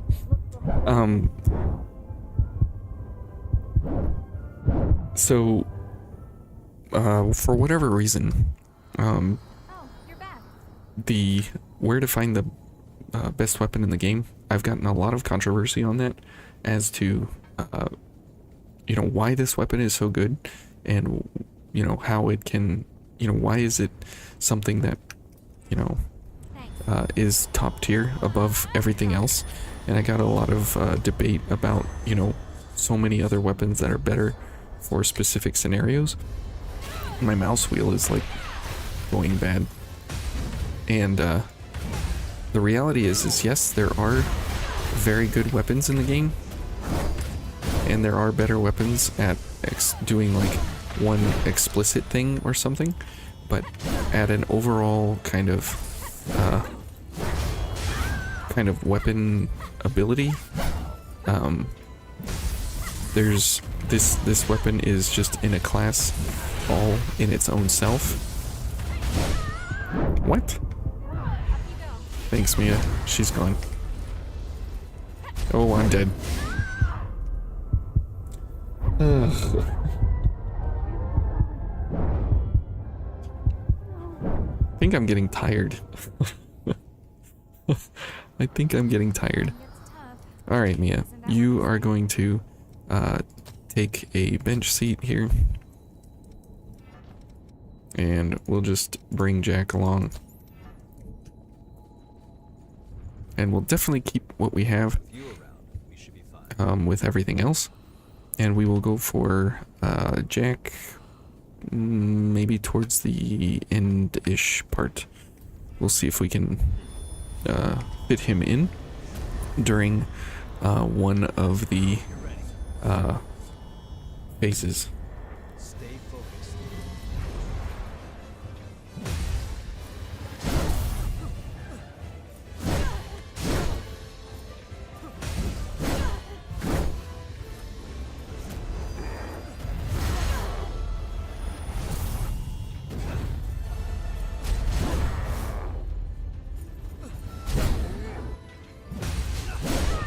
Oh my goodness. And Jack's dead, of course, because Jack's whatever. For one shots, there's the Lost Y-hander. For skips, there's Assassin's Sickle. Yeah, that's right. And each weapon has a specific, you know, unique ability set that it can help in one place or another. But the Black Greatsword is one of those weapons that can be used for any and all situations of adventuring and bossing all at the same time. And it can really shine in a lot of different scenarios where most weapons are kind of one trick ponies where they do one thing and they do that one thing very, very well. But this weapon is like a 9 out of 10 in all categories, whereas most weapons are like a 10 out of 10 in something, and then they are like a 5 out of 10 in other things. And that's the beauty of the Black Greatsword, is that it really does like everything it does pretty well, like so good well.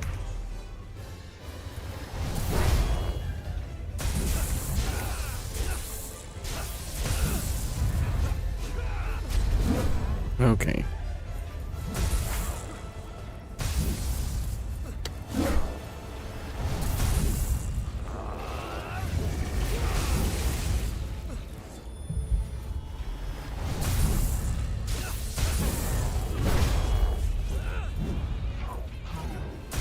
Yeah, that's what I thought. I thought you would go into a stagger here. Oh no, I wasn't close enough. There we go. Okay, and again, if there's, you know, one way to do something, there's definitely a better way that you can do it some other way. And so now we're to the crazy finale, where we are going for the craziness with the many groups of enemies, where swinging your sword wide and having a big wave front of damage out in front of you is extra critical. The government center is pretty tough. It looks like a bat wing on my shoulder. The government center is pretty tough overall, and it's really beneficial to have, you know, super amounts of damage when you need a lot of enemy damage right out in front of you. And this is one of those places where the Black Greatsword can really shine. Libertador for all around good. Has one-shot potential, kills mobs from afar. Yeah, it absolutely would not do well with invasions. If you go back to the cathedral invasion, we were able to simply walk up and do that invasion immediately and completely. So very amazing that you can do that with this weapon, is just walk up and destroy everything. So that's the craziness of what the Black Greatsword can be and do. Let's bring Yakumo along for now, since he's not gotten any time since the beginning. So this area, I'll give you a little exhibition here how this area is gonna go.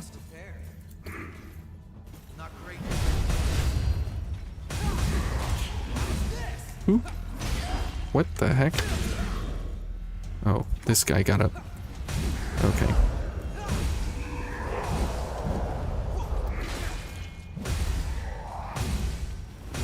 And you can see that even our regular damage from this thing is absolutely crazy.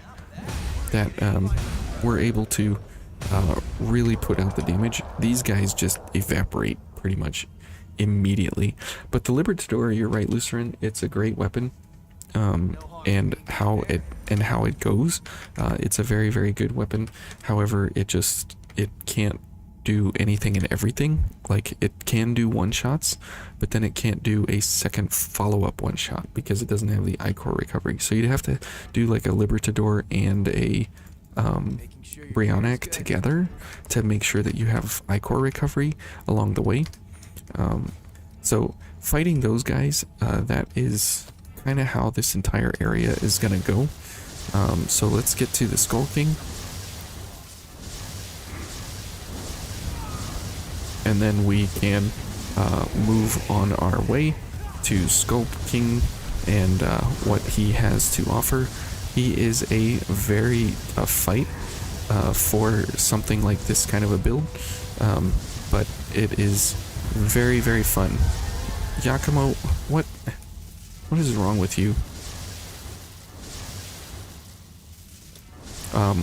But whenever you come up against different enemies that become very difficult to kill, then there are definitely options that you can switch for the Black Greatsword, but as an overall mechanic setup, the Black Greatsword is very hard to beat in that regard,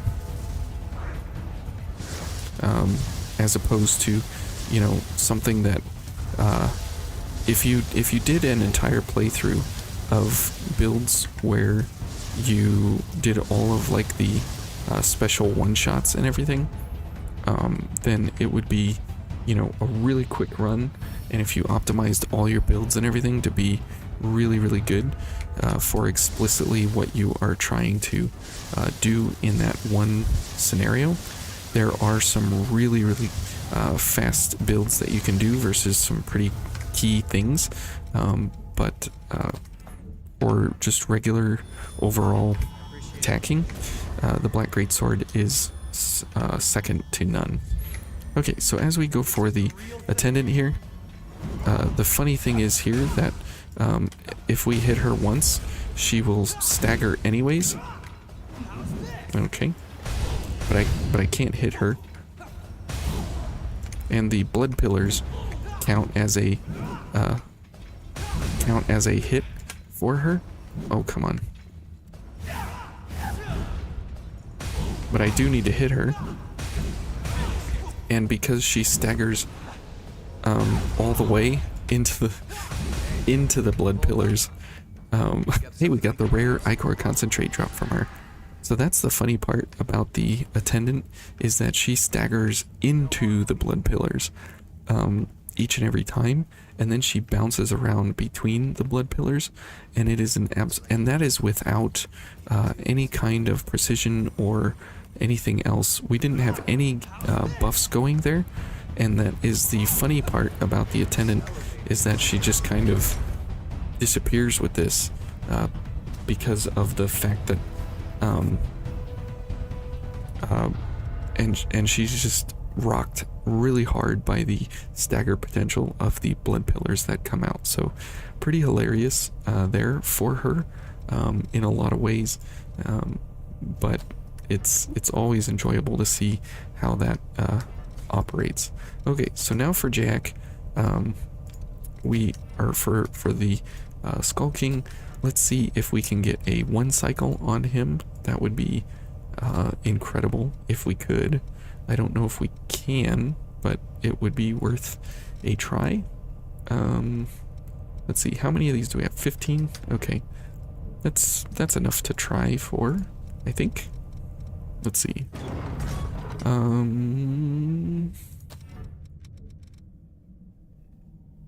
Yeah, only 25 and 1381. Okay, that'll work. True blood damage does hamper one-shots. The Black Great Sword just doesn't care, as it has high stagger potential. That's right. Oh man, PvP would be absolutely ridiculous in this game. They'd have to put like a 1% modifier on everything, so that way you don't do, 100,000 damage to somebody instantly. Like, that would have to be like 1,000 damage. They'd have to have like a 100 to 1 modifier or something. It would be absolutely crazy.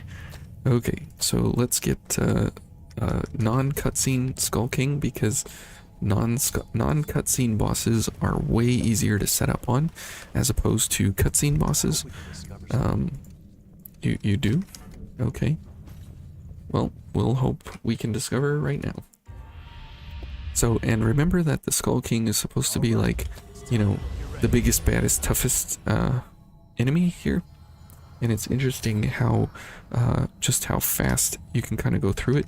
And we're gonna only have 90 seconds on Final Journey and only 60 seconds on Fatal Surge. So this is really important because of the time clock that we're gonna be up against here. So, oh, whoops.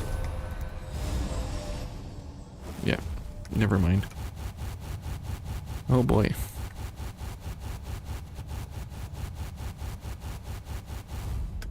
That's pretty cool. Okay, here we go.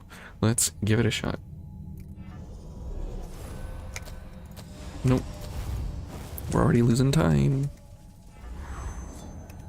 Okay. Here we go. Is it? Okay.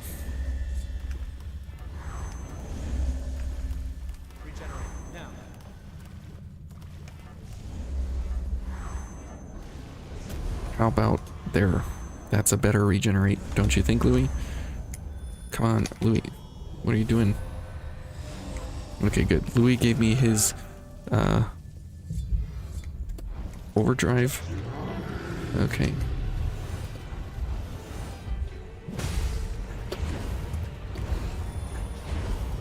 Okay.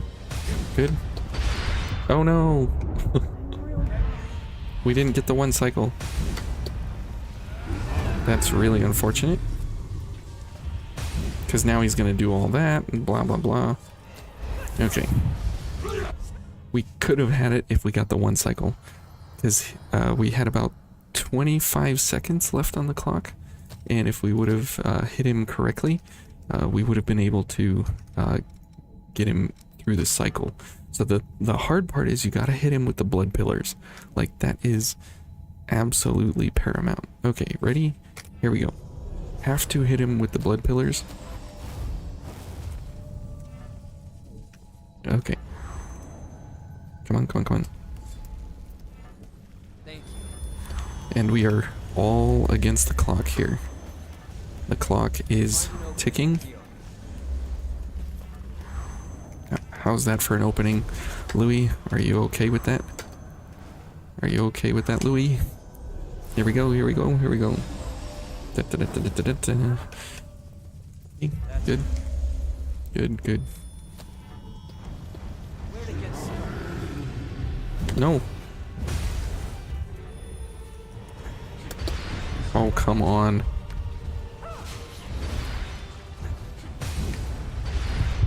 Wow. Okay. That sucked. Oh my. Okay. Glad you're okay. I'm like nervous. Why am I nervous?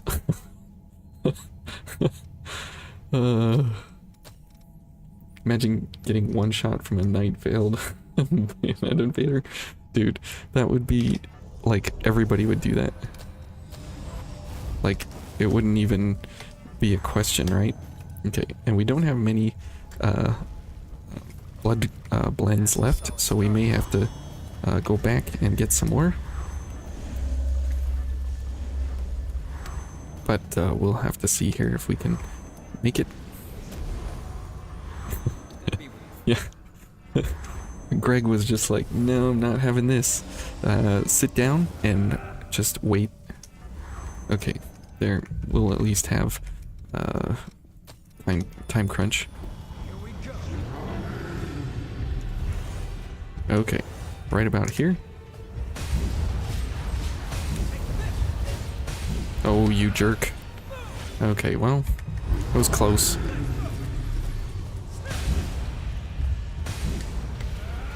And we're gonna lose Jack.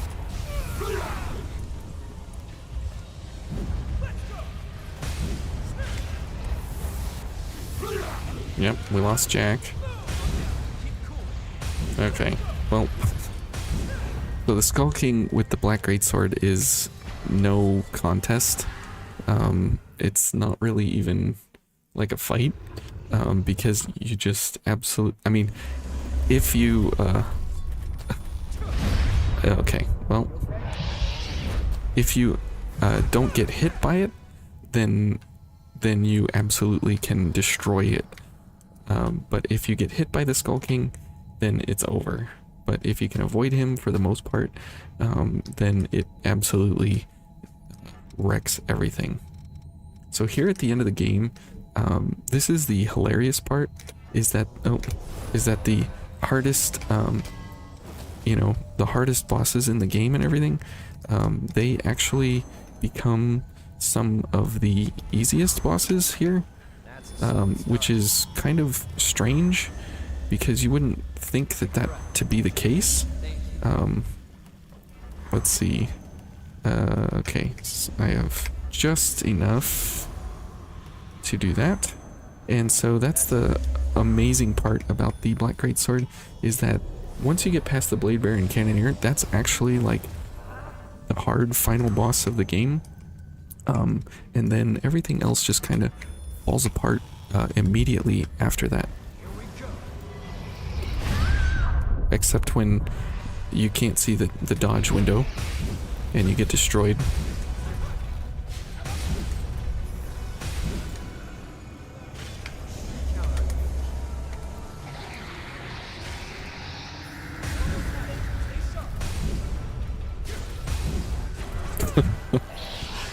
Like, it's so amazing to me how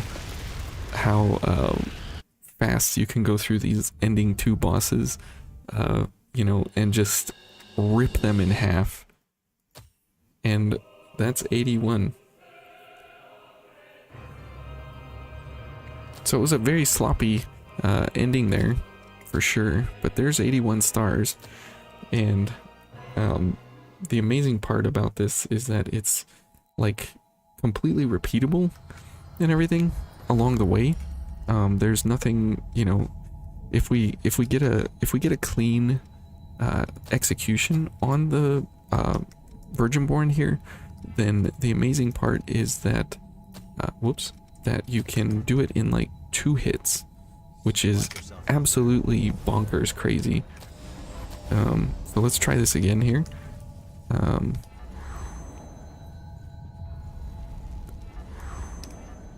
That's a solid start. And let's see if we can actually get this to accomplish what we want to accomplish here. And we just have to not get hit by the jump or whatever it's gonna do. If we get hit by the jump, that's, you know, pretty much a restart. See, because you have like 30 seconds left on the clock here with Jack. And so you should have... Okay. Okay. Of course, it's doing the long extended stupidity things. Okay, not... Would you... Ugh. And that's not even with 4 times passives. That's right. That is right. And you can, if you can have it walk, if you can have it walk towards you, you can